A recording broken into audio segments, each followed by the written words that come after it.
जय हिंद दोस्तों। तो देखिए, जिन भी स्टूडेंट्स ने आइए मॉक टेस्ट 2 अटेंड किया है संडे को 2 तारीख को, उसका वीडियो सॉल्यूशन मैं आपके लिए लेके आया हूँ। तो जो भी मेरे न्यू व्यूअर्स उनको बताना चाहता हूँ कि आइए टेस्ट सीरीज़ आपके लिए मैं लेके आया हूँ, मॉक टेस्ट सीरीज़, जिसके अंदर आपको मॉक टेस्ट मिलने वाले हैं और बिल्कुल एग्ज़ाम पेपर पैटर्न के ऊपर मिलने वाले हैं और उनका वीडियो सॉल्यूशन भी आपको मिलने वाला है। तो जो भी मेरे न्यू सब्सक्राइबर हैं, उन्होंने अभी तक मेरी ऐप डाउनलोड नहीं की है, तो उसका नाम है कंप्यूटर फॉर काउंट, और फटाफट से आप इस मॉक टेस्ट को देना शुरू कर दीजिए। चलिए अब हम शुरू से स्टार्ट करते हैं। फर्स्ट क्वेश्चन देखिए क्या दिया हुआ है, जीके के क्वेश्चन है, तो हम फटाफट करेंगे। जोधपुर राज परिवार की कुल देवी कौन सी है?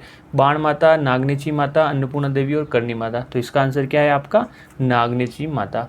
नेक्स्ट क्वेश्चन देखिए, आर्य समाज की स्थापना किसने की थी? स्वामी विरजानंद जी महाराज, स्वामी विवेकानंद जी महाराज, स्वामी दयानंद सरस्वती या सभी? तो देखिए, आर्य समाज की जो आपने स्थापना की थी वो किसने की थी? स्वामी दयानंद सरस्वती ने। नेक्स्ट की अगर हम बात करें, क्वेश्चन क्या है, किस युद्ध बाद चौहानों का पतन हो गया? तो तराइन का द्वितीय युद्ध, प्रथम, तृतीय या पानीपत का प्रथम? तो इसका आंसर क्या हो जाएगा हमारा? तराइन का द्वितीय युद्ध। तो देखिए, जीके आपको याद होनी चाहिए और आपका बिल्कुल रिवीजन हो रहा है जीके के हिसाब से। चित्तौड़ के आक्रमण के समय अलाउद्दीन खिलजी का कौन सा दरबारी कवि उसके साथ था? तो मिनहाल उल सिराज, बरनी, अमीर खुसरो, अबुल फजल। तो इसका आंसर क्या है आपका? अमीर खुसरो। ओके, चलिए नेक्स्ट क्वेश्चन की ओर हम बढ़ते हैं। यहाँ पे राजस्थान का विजय स्तंभ कहा जाता है? भीलवाड़ा, भरतपुर, जोधपुर और चित्तौड़गढ़। तो राजस्थान का विजय स्तंभ कहाँ स्थित है? चित्तौड़गढ़ में। ओके, लक्कड़ और कक्कड़ के नाम से किस नेता को जाना जाता है? माणिकलाल वर्मा, हीरालाल शास्त्री, प्रेम नारायण माथुर और जय नारायण व्यास। तो इसका आंसर क्या है आपका? जय नारायण व्यास। नेक्स्ट क्वेश्चन देखिए यहाँ पे, राजस्थान के एकीकरण का श्रेय किसे जाता है? हीरालाल शास्त्री, सरदार पटेल, लॉर्ड माउंटबेटन को या पंडित नेहरू को? किसे जाता है आपके? सरदार पटेल। नेक्स्ट क्वेश्चन देखिए, निम्न में से किसे ऊँटों के लोक देवता के रूप में पूजा जाता है? मल्लीनाथ जी, बाबू जी, डूंग जी, जवाहर जी या बुरिया बाबा? तो इसका आंसर क्या है आपका? बाबू जी। नेक्स्ट क्वेश्चन देखिए यहाँ पे, गुरडे, गुरडे क्या है? एक आभूषण है, ग्रामीण पुरुषों के किस अंग का आभूषण है?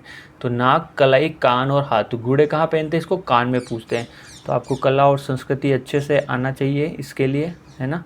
राजस्थान के मेले किसका प्रतीक है? विश्वास का, लोक संस्कृति का और आस्था का। सभी चीज़ों का प्रतीक है हमारे राजस्थान के मेले। ठीक है, अगली बात है, राजस्थान के मेलों के अंदर आपके कौन सी तारीख को, मतलब विक्रम संवत के कौन से माह के अंदर मेले भराए जाते हैं? इस तरह के क्वेश्चन भी आने वाले हैं। निम्न में से अरावली पर्वतमाला के सर्वाधिक महत्व है? यह पश्चिमी मरुस्थल के प्रसार को दक्षिणी पूर्वी जिलों में होने से रोकती है। यहाँ दुर्लभ वन्य जीव एवं वनस्पतियाँ पाई जाती है। इसमें अत्यधिक मात्रा में खनिज पाए जाते हैं। तो ये सारे के सारे हमारे फीचर्स है, एडवांटेजेस है अरावली पर्वतमाला के। तो आंसर क्या हो जाएगा? सभी। नेक्स्ट क्वेश्चन देखिए, कर्नल जेम्स टोड ने किस पर्वत चोटी को संतों का शिखर कहा? तो कर्नल जेम्स टोड ने किस पर्वत को संतों का शिखर कहा? अचलगढ़, गुरु शिखर, माउंट आबू और शेर। तो इसका आंसर क्या है आपका? गुरु शिखर। क्या है इसका आंसर आपका? गुरु शिखर इसका करेक्ट आंसर है।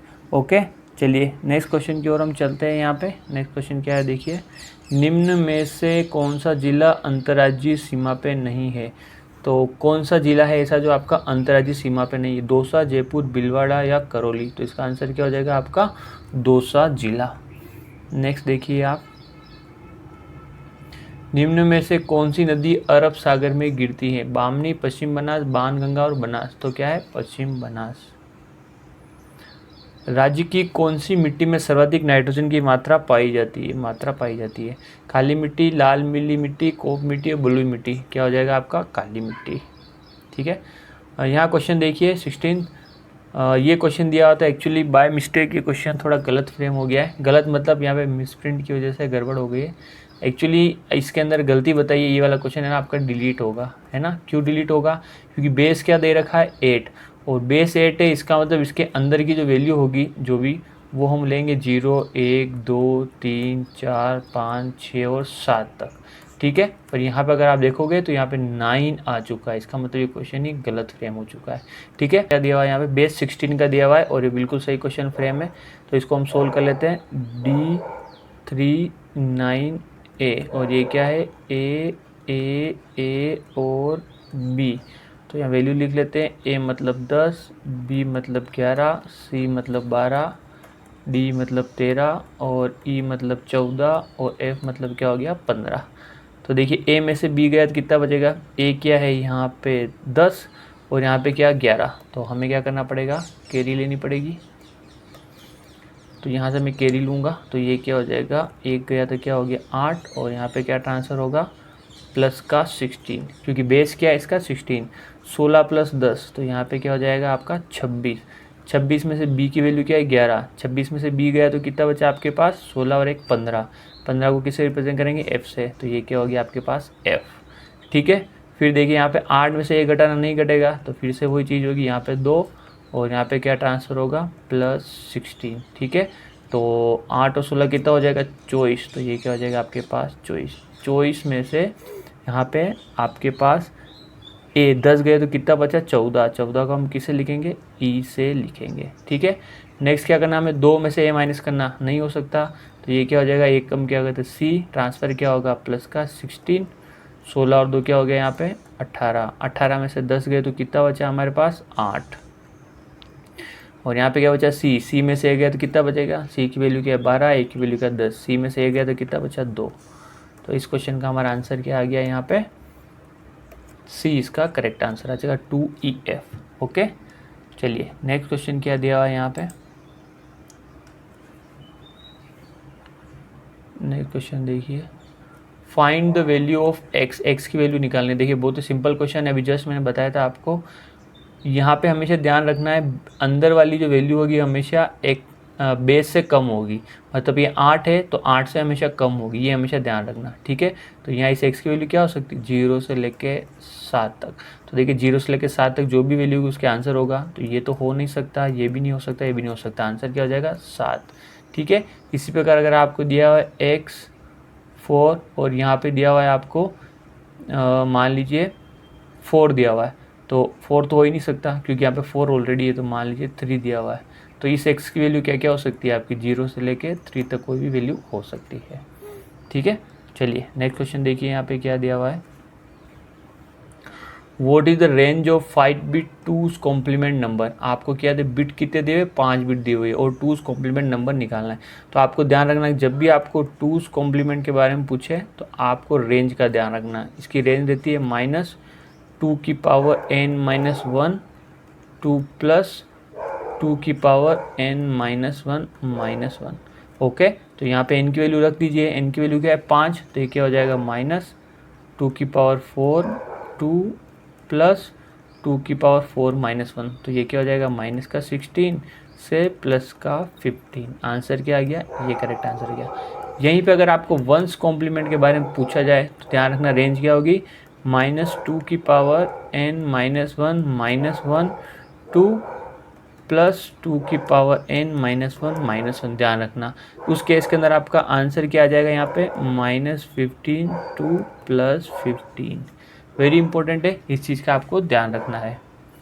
नेक्स्ट क्वेश्चन देखिए यहाँ पे क्या दिया है, व्हाट इज एक्लिप्स। तो देखिए एक्लिप्स क्या है आपका एक IDA, इंटीग्रेटेड डेवलपमेंट एनवायरनमेंट। क्या है इंटीग्रेटेड डेवलपमेंट एनवायरनमेंट। ये क्या होता है, ये एक आपको यूटिलिटी होता है जो फैसिलिटी प्रोवाइड करता है। ठीक है, जैसे जो भी आपकी लैंग्वेज जैसे सी की मान लो, C++ की मान लो, इनका आईडी क्या है आपको टर्बो C++। ठीक है, और अगर आप इसकी ASP.NET की अगर आईडी की बात करोगे तो इसकी क्या है विजुअल स्टूडियो। ठीक है, और अगर जावा की आईडी की बात करो तो वो क्या हो जाएगी आपकी एक्लिप्स, इंटेलिजे, बहुत सारी ये अलग अलग आईडी है। आईडी का मतलब क्या है, एक ऐसा एनवायरनमेंट प्रोवाइड करना जहाँ पे हर एक चीज़ आपको अलग अलग नहीं करने पड़े। आपके अंदर कोई अगर आप जो कोड लिख रहे हो उसके अंदर कोई प्रॉब्लम भी आती है तो आईडी आपके लिए उसका सिंटेक्स एरर करके आपको बताएगी कि भाई इस जगह आपको ये प्रॉब्लम है, और आपको जो भी इसका मॉडिफाइड सॉल्यूशन होगा वो भी आपको अवेलेबल कराएगी कि भाई इस जगह अगर आप ये करोगे तो आपका यहाँ पे कोड सही हो सकता है। ओके, इसका आंसर क्या हो जाएगा IDE। नेक्स्ट क्वेश्चन देखिए यहाँ पे,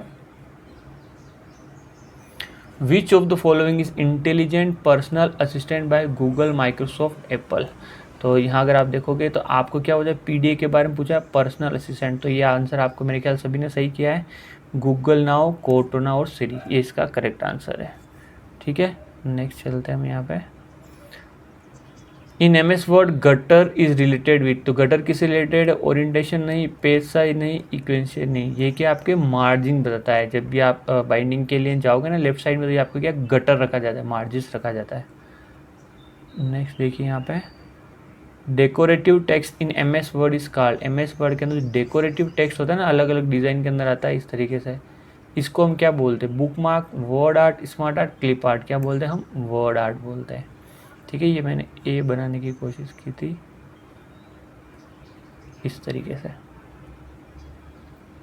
नेक्स्ट देखिए, in reference to MS Word 2019 keystroke control plus shift plus F5 is related, ये जो की control plus shift plus F5 वो किससे रिलेटेड है, mail merge, bookmark, footnote और मैक्रो, तो ये शॉर्टकट है सारे के सारे, याद रखने आपको, बुक मार्क इसका करेक्ट आंसर है।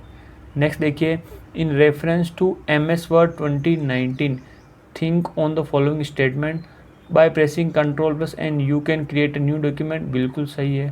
Template gives those format which gives a document to its form, बिल्कुल सही है। देखिए टेम्पलेट्स अगर आप एमएस वर्ड के अंदर खोलोगे ना, तो आपको एक टेम्पलेट्स करके दिया होगा।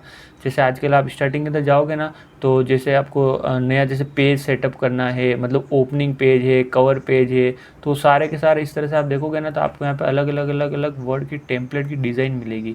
तो आपको कुछ डॉक्यूमेंट प्री डिफाइन होते हैं, प्री डिज़ाइन होते हैं कि अगर आप उनका यूज़ करना चाहते हो कर सकते हो, बाकी कस्टमाइज तो आप कर ही सकते हो। तो इसका आंसर क्या हो जाएगा, दोनों के दोनों आपके क्या है, सही है, ये इसका करेक्ट आंसर है। नेक्स्ट देखिए question, pre generated images is referred to ready for use in MS Word, pre generated images की बात कर रहा है, तो autofill, clip art, word art, autoshape. तो अगर आप प्री जनरेटेड इमेज की बात करोगे तो आपको कहाँ मिलेगी, क्लिप आर्ट के अंदर मिलेगी, कहाँ मिलेगी आपको, क्लिप आर्ट के अंदर मिलेगी।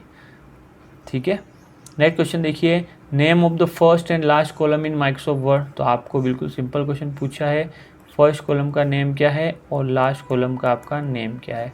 ओके, तो इनका आंसर क्या हो गया, ये। अब आपको क्या करना है, एक टास्क दे रहा हूँ, आपको बताना है कि लास्ट जो रो है उसका नेम क्या है। ठीक है, यहाँ पे क्या आ जाएगा, आपकी इसकी रो की संख्या, कॉलम की संख्या, वो आपको क्या करना है, मुझे कमेंट करना है और बताना है उसको। नेक्स्ट देखिए, which of the following is a type of spreadsheet, इसमें स्प्रेडशीट के टाइप कौन कौन से, Lotus 1 2 3, MS Excel, soft calculator, तो ये सारे के सारे एग्जाम्पल है वो आपके स्प्रेडशीट के एग्जाम्पल है। नेक्स्ट देखिए, इफ़ देखिए अभी जो क्वेश्चन है ना आपके सोल्व करने वाले कम है, तो अभी मैं सारा सिर्फ आपका क्या लेवल चेक कर रहा हूँ कि भाई मेरे पास जो ऑडियंस है वो किस लेवल की है। धीरे धीरे आपके क्वेश्चन का आपका पैटर्न चेंज होगा, आपको सोल्व करने वाले क्वेश्चन भी दिए जाएंगे। ठीक है, अभी जो थ्योरेटिकल है 1 टिक के अंदर क्वेश्चन हो जाते हैं वो आपको ज़्यादातर दिए जा रहे हैं ना, धीरे धीरे क्वेश्चन का लेवल धीरे धीरे धीरे बढ़ता रहेगा। If a union have int float double data type then how much memory is reserve for union in computer in C, तो देखिए यहाँ पे यूनियन की बात की है, डेटा टाइप आपको दिया हुआ int float double 2 byte 4 byte है ना 8 बाइट, तो ये हो गया आपका 2 बाइट, ये हो गया आपका 4 बाइट, इसका हो गया डबल, ये हो गया आपका 8 बाइट। तो अगर आप यूनियन का यूज़ कर रहे हो तो यूनियन क्या करती है कि मेमोरी को शेयर करती है, तो वो क्या करती है, इस वाले जो आपकी डेटा की साइज़ है, मैक्सिमम जो डेटा की साइज़ है उसका यूज़ करती है। तो आपको जो रिजर्व रहेगी मेमोरी वो क्या रहेगी, 8 बाइट रहेगी, कितनी रहेगी, 8 बाइट रहेगी। यही क्वेश्चन अगर ये घुमा के दे दिया जाए, आपको पूछा जाए कि भाई स्ट्रक्ट के अंदर, किसके अंदर, स्ट्रक्ट के अंदर इस क्वेश्चन के अंदर कितनी मेमोरी रिजर्व रहेगी, तो आंसर क्या आ जाएगा, 8 byte plus 4 byte plus 2 byte, तो उस केस के अंदर आंसर क्या आ जाएगा, 12 और 13 14 बाइट। ध्यान रखना स्ट्रक्ट के केस के अंदर। Okay,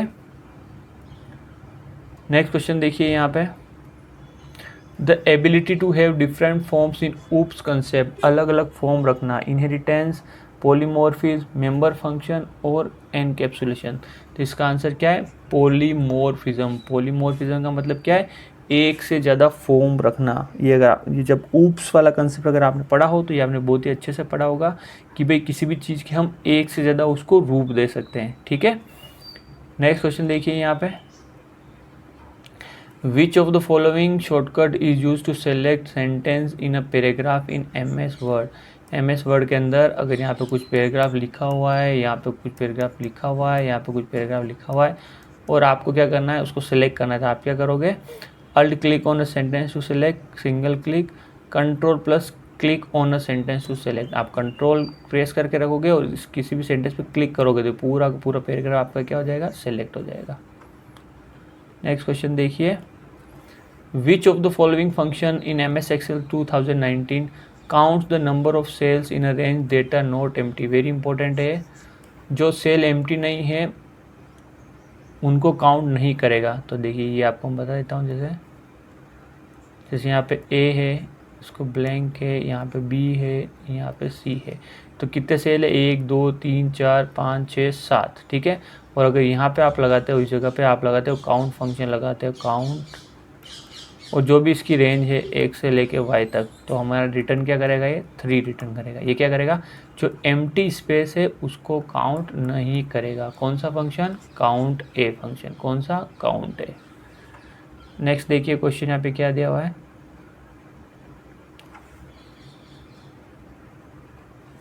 an function check to see if two text values are exactly identical in MS Excel 2019।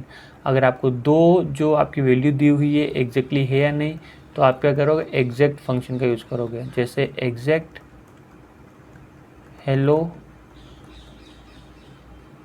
Hello, अगर आप ये यूज़ करते हो तो इसकी वैल्यू रिटर्न करेगा ट्रू। वहीं अगर आप ये यूज़ करोगे एग्जैक्ट हेलो और बताओगे आप हेलो, तो ये क्या रिटर्न करेगा, आपके फॉल्स रिटर्न करेगा। ध्यान रखना ये केस सेंसिटिव होता है। क्या होता है आपके, केस सेंसिटिव, मतलब एग्जैक्ट वैल्यू अगर होगी तो ट्रू रिटर्न करेगा, नहीं होगी तो फॉल्स रिटर्न करेगा। आंसर क्या आ जाएगा इसका, exact. For pure ALOHA the maximum channel utilization. अगर आप प्योर अलोहा का यूज़ करते हो तो मैक्सिमम चैनल यूटिलाइजेशन कितना होता है, 18.4% है, याद होना चाहिए। 36.8% होता है आपके स्लॉटेड अलोहा का। स्लॉटेड अलोहा का कितना होता है, 36.8%।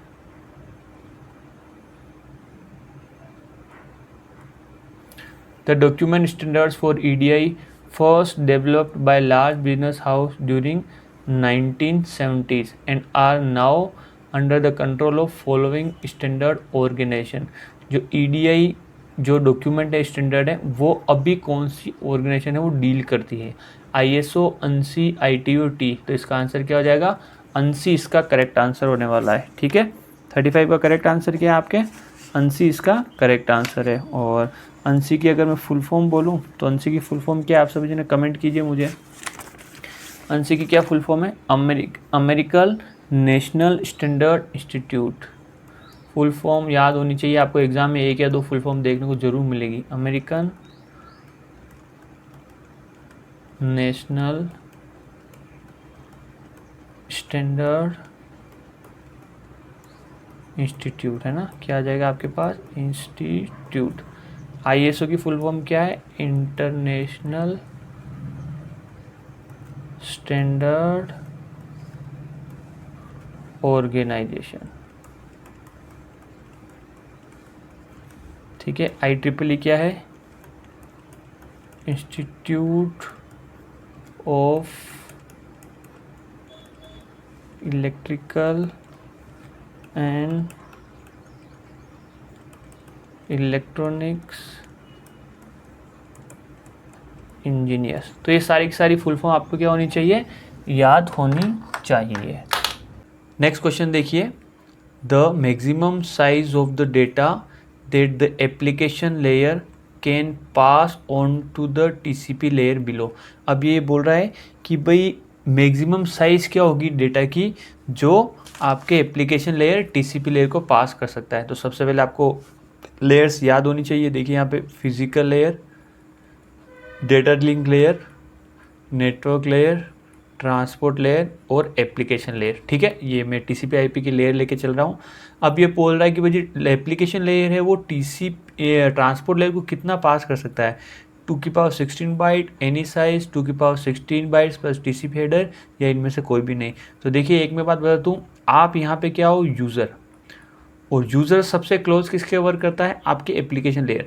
तो क्या आप जब कभी आप मैसेज भेजते हो या जब कभी भी आप कोई फाइल वाइल सेंड करते हो, तो ऐसा कोई रेस्ट्रिक्शन होता है कि भाई आप मतलब डेटा सिर्फ 2 की पावर 16 बाइट्स के अंदर ही भेज सकते हो, या 2 की पावर 16 बाइट प्लस हेडर ही इंक्लूड करके भेज सकते हो? ऐसा कोई रेस्ट्रिक्शन नहीं होता है यूज़र के पास।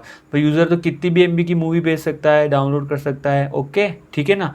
तो एप्लीकेशन लेयर जो आपके ट्रांसपोर्ट लेयर को जो डेटा भेजता है वो किसी भी साइज़ का हो सकता है, एनी साइज़ का हो सकता है। देखिए मैं पर्टिकुलर किसी की बात नहीं कर रहा हूँ, जैसे जीमेल है तो आपके वहाँ पे रेस्ट्रिक्शन है कि फ़ाइल साइज़ आपकी 25 GB से आप ज़्यादा अपलोड नहीं कर सकते, ऐसी है ना। तो इस तरीके से वो बात नहीं कर रहा हूँ भाई, आप एज ए यूज़र आप चाहो जितना डेटा भेज सकते हो अगर कोई रेस्ट्रिक्शन नहीं हो। अब बात यहाँ आती है, देखिए इसका तो अब आपका आंसर हो गया एनी साइज़। अब ये बात आती है यहाँ पे, क्या ट्रांसपोर्ट लेयर नेटवर्क लेयर को या इसकी जो बिलो जो लेयर है उसको किसी भी साइज़ का डेटा भेज सकती है? तो एक चीज़ आपको इसके अंदर ध्यान रखना, जो ट्रांसपोर्ट लेयर है आपकी जो डेटा भेजेगी वो हमेशा 65,535 बाइट तक भेज सकती है। क्या भेज सकती है? 65,535 बाइट तक डेटा कहाँ भेज सकती है? आपकी नेटवर्क लेयर को। भाई इस तरीके से क्या कर देगी वो, सेगमेंट के अंदर डेटा को क्या कर देगी, ब्रेक करके, और इस तरह के सेगमेंट कहाँ पास करेगी वो, नेटवर्क लेयर के अंदर पास कर सकती है। और फिर नेटवर्क लेयर क्या करेगी, उसके अकॉर्डिंग अपने जो सेगमेंट्स है उसको किस में कन्वर्ट कर दी, पैकेट्स के अंदर कन्वर्ट कर देगी। फिर जो नेटवर्क लेयर किसे पास करेगा, data link layer. Data link layer से फर्दर क्या करेगा, इनको फ्रेम्स के अंदर कन्वर्ट करेगा। और डेटा लिंक लेयर किसे पास करेगा, फिजिकल लेयर, और फिजिकल लेयर इनको किस में कन्वर्ट करेगा, स्ट्रीम ऑफ 1 और 0, मतलब 0 1 0 1 1 1 0 बिट्स के अंदर कन्वर्ट करके नेक्स्ट जो भी आपका रिसीवर है, लेयर है, वहाँ पे उसको भेज देगी। ठीक है, तो इस क्वेश्चन का हमारा आंसर क्या है, एनी साइज। चलिए नेक्स्ट क्वेश्चन की ओर हम बढ़ते हैं। अब यहाँ पे देखिए, process is in ready state, process है रेडी स्टेट के अंदर। तो प्रीवियस जो मॉक टेस्ट था उसके अंदर भी आपको इस रिलेटेड क्वेश्चन मिला है। तो देखिए यहाँ पे क्या क्या स्टेट्स होती है, ये न्यू, और न्यू के बाद हमारे पास होती है रेडी स्टेट, और रेडी स्टेट के बाद हमारे पास होती है यहाँ पर रनिंग स्टेट। ठीक है, और रनिंग स्टेट के बाद हमारे पास यहाँ होती है टर्मिनेट, जहाँ पे काम हो चुका है। और यहाँ पे एक हमारे पास रहती है ब्लॉक स्टेट, ये। ठीक है, तो देखिए अब क्या क्या बोल रहा है, process is in ready state. अब ये बात है कि प्रोसेस रेडी स्टेट के अंदर कब रहेगा। तो अब यहाँ पे हम 1 बाय 1 ऑप्शंस की ओर चलते हैं। देखिए क्या लिया, when process is schedule to run after some execution. जब प्रोसेस को हम क्या करेंगे, शेड्यूल करेंगे ताकि कुछ जो काम हो रहा हो उसके बाद वो प्रोसेस कर सके। तो चलिए इससे पहले हम नेक्स्ट वाला और ऑप्शन देखते हैं, when process is unable to run until some task has been completed. अब यहाँ क्या कह रहा है, प्रोसेस जब तक नहीं चलेगा जब तक एक पहले से जो टास्क दे रखा है वो कंप्लीट नहीं हो जाता। अब ये वाला केस कौन सा होता है, हमेशा कौन सी केस होती है, ब्लॉक। ये कौन सा है, ब्लॉक या वेट स्टेट। भाई जैसे ही आपका प्रोसेस आया रीडिंग से रनिंग के अंदर, और यहाँ पे क्या हो गया, कोई आईओ इसको असाइन हो गया, आईओ टास्क इसको असाइन हो गया, तो वो जो प्रोसेस है कहाँ चला जाएगा, आपके ब्लॉक स्टेट के अंदर चल जाएगा। यही तो बोल रहा है भाई कि जब तक आईओ काम नहीं करेगा तब तक वापस वो प्रोसेस कंप्लीट नहीं होगा, रन नहीं होगा। नेक्स्ट ऑप्शन की अगर हम बात करें, देखिए क्या बोल रहा है, when process is using CPU. जब प्रोसेस सीपीयू का उपयोग कर रखा, ऑब्वियसली बात है अगर प्रोसेस सीपीयू का यूज़ कर रहा है तो इसका तो नंबर आ ही रहा, इसका मतलब स्टेट कौन सी होगी आपकी, running state. When process is just created, जब प्रोसेस जब अभी बनाई गई है तो प्रोसेस कौन सी स्टेट के अंदर है, न्यू स्टेट के अंदर है।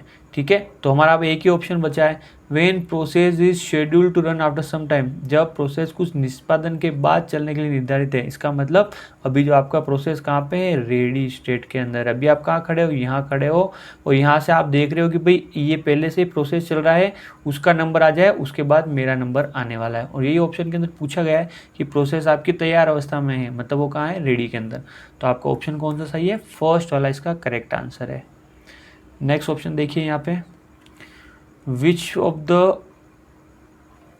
The following is true, true निकालना है।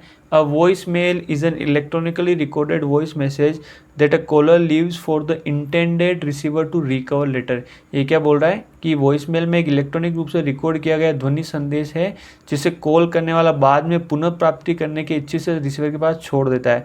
तो देखिए क्या होता है कि भाई जैसे ही आपको किसी ने कॉल किया और आप उस समय कॉल नहीं उठा पाए, तो क्या होता है एक वॉइस रिकॉर्डिंग का ऑप्शन आता है कि जो भी सेंडर, जो भी फ़ोन करने वाला कोई मैसेज छोड़ना चाहता है तो वो मैसेज छोड़ सकता है। तो ये क्या हो गया, बिल्कुल ट्रू। वॉइस मेल में उपयोगकर्ता इंटरफेस जैसी क्षमताएं शामिल है जो आपको संदेश चुनने, चलाने और प्रबंधित करने की अनुमति देता है। नहीं, वॉइस मेल के अंदर हमारा सिर्फ काम किससे रिलेटेड होगा, वॉइस से रिलेटेड रहेगा, जहाँ पे आपके पास कोई भी सिलेक्शन करना या चलाने की कोई आपके पास अनुमति नहीं मिलती है या नहीं आपके पास कोई कैपेबिलिटी होती है। तो इसका आंसर क्या आ गया आपका, ओनली वन। फर्स्ट इसका ऑप्शन सही है। ओके, तो देखिए कुछ क्वेश्चन मैंने शॉर्ट भी दिए, कुछ क्वेश्चन मैंने बड़े भी दिए हैं। तो देखिए बनाने में बहुत ज़्यादा टाइम लगता है क्वेश्चन पेपर को, तो प्लीज़ ये जो मॉक टेस्ट सीरीज है आप ज़्यादा से ज़्यादा स्टूडेंट के साथ भेजिए और उनको कीजिए, इससे जुड़िए ताकि इनको सच में बेनिफिट हो उन स्टूडेंट्स को। What is the advantages of e commerce. E commerce का एडवांटेजेस क्या है, यहाँ देखिए क्या दिया हुआ है। यहाँ देखिए हिंदी में देख लीजिए। निजी, सुरक्षित और तेज और विश्वव्यापी प्रतिस्पर्धा की अनुमति देता है। जी बिल्कुल देता है। प्राकृतिक संसाधनों पर आधारित उत्पादन को प्रोत्साहित करता है। नहीं, प्राकृतिक संसाधन कहाँ से आएगा भाई, ये तो पूरा का पूरा वर्चुअल कंसेप्ट है, पूरा का पूरा ऑनलाइन कंसेप्ट है। वर्चुअल जगह हम ऑनलाइन बोले तो और अच्छा ई कॉमर्स वाला। तो नेचुरल रिसोर्सेज की उसके अंदर कोई भी नहीं है। बहुत सारे नियमों के बिना अंतर्राष्ट्रीय व्यापार की अनुमति देता है। नहीं, ऐसा कुछ नहीं है। अगर आपको ऑनलाइन अगर आपको बिजनेस करना है तो आपको रूल्स और रेगुलेशंस तो फॉलो करने पड़ेंगे। तो ये भी आपका क्या है, फॉल्स है। आपूर्तिकर्ता और उपभोक्ता दोनों की सुरक्षा प्रदान करता नहीं। ध्यान रखना, सेंडर और रिसीवर, अगर आप किसी से बिजनेस कर रहे हो तो ये आपकी खुद की गारंटी के ऊपर है। हाँ, कुछ थर्ड पार्टी होती है ट्रस्टेड जो आपको इसको बॉन्ड को स्ट्रॉन्ग करने में आपकी मदद करती है, पर फिर भी सेंडर और रिसीवर अगर आप कोई माल खरीद रहे हो तो ये आपकी ही जिम्मेदारी है, ठीक है ना। या आप किसी से माल बेच रहे हो तो ये आपकी ही जिम्मेदारी, उससे पैसे कलेक्ट करना है, ये ध्यान रखना। मैं बात कर रहा हूँ जब आपके कोई थर्ड पार्टी इसके बीच में इंटरफेयर नहीं कर रहे हैं, ठीक है। बाकी फिजिकली के अंदर तो क्या हो जाता है भाई, हम फेस टू फेस सामान बेच देते, ले लेते, हमें पता रहता है पैसा नहीं दे रहा है तो भाई 2 जूते मार के मुझसे पैसे ले सकते हैं, ठीक है ना। पर आप इसके अंदर ऑनलाइन के अंदर कैसे जाओगे, वो कहाँ बैठा है आपको क्या पता, वो आपको एड्रेस भी सही दे रहा है नहीं, ये भी आपको कुछ पता नहीं है, ठीक है। तो इसका आंसर क्या हो जाएगा, फर्स्ट इसका करेक्ट आंसर हो जाएगा। How are world wide web and internet are different. अब वर्ल्ड वाइड वेब और इंटरनेट कैसे डिफरेंट है, they are an different, they are two different name for same thing. नहीं, वो अलग अलग है। ये दोनों क्या है, वे अलग अलग नहीं है, एक ही चीज़ के दो अलग अलग नाम है। नहीं, फॉल्स, डिफरेंट है। W is common area for information exchange and internet is connection among devices. देखिए बिल्कुल सही लिखा हुआ है भाई। डब्ल्यू क्या है, एक तरीके से आप एरिया है, कुल मिलाकर समझ सकते हो, जहाँ पे आपकी इन्फॉर्मेशन पड़ी रहती है। ये I1 इन्फॉर्मेशन है, I2 इन्फॉर्मेशन है, या आप मान सकते हो वेब पेजेस, ये बहुत सारे यहाँ पे क्या है, वेब पेजेस है। और इंटरनेट का मतलब क्या हो गया भाई, इन सबको क्या करना, आपस के अंदर कनेक्ट करना ताकि कोई भी यहाँ पे बैठा व्यक्ति अगर इससे एक्सेस करना चाहे तो इस नेटवर्क के थ्रू वो आराम से उस डेटा को अपने पास एक्सेस कर सके। ओके, तो इसका आंसर हमारा कौन सा है, सेकंड।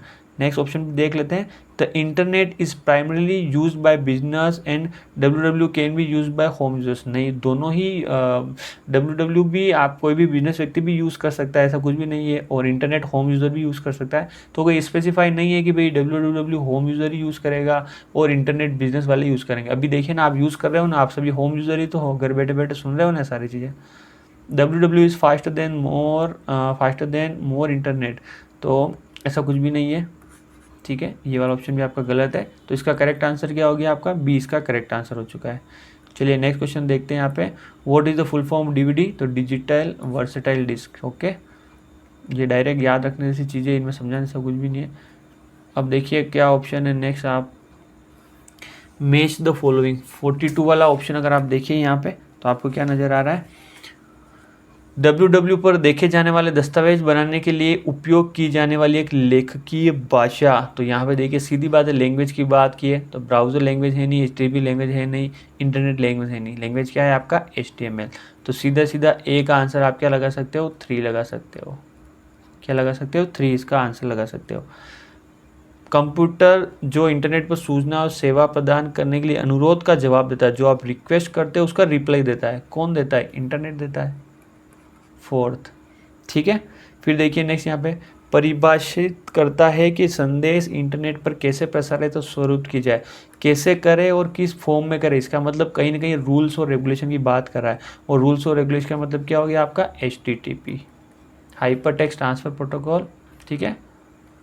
फिर देखिए यहाँ पे सॉफ्टवेयर जो उपयोगकर्ताओं को इंटरनेट पर दस्तावेज और अन्य संसाधनों तक पहुंचने देखने में सक्षम बनाता है। इसका मतलब आप किसी एप्लीकेशन का यूज़ कर रहे हो, तो यहाँ पे इसका आंसर क्या हो जाएगा आपका ब्राउज़र, इसका करेक्ट आंसर हो जाएगा। तो देखिए यहाँ पे मैच करने की कोशिश कीजिए 3 4 2 1, अगर आप यहाँ देखोगे तो इसका आंसर जो मैच हो रहा है फोर्थ, इसका करेक्ट आंसर मैच हो रहा है। कौन सा हो रहा है? फोर्थ, इसका करेक्ट आंसर मैच हो रहा है। नेक्स्ट क्वेश्चन देखिए यहाँ पे, तो देखिए बहुत ही प्यारे प्यारे क्वेश्चन दिए हुए हैं यहाँ पे, उम्मीद है आपने बहुत अच्छी तरीके से किए हैं। आईडी का उपयोग सॉफ्टवेयर एप्लीकेशन ड्राइवर उपयोगिता बनाने के लिए किया जा सकता है। जी हाँ, आईडी का उपयोग हम करते हैं ना भाई आईडी का उपयोग किस लिए करते हैं कि हम उसके अंदर कोड लिख सकते हैं, बिल्कुल ट्रू।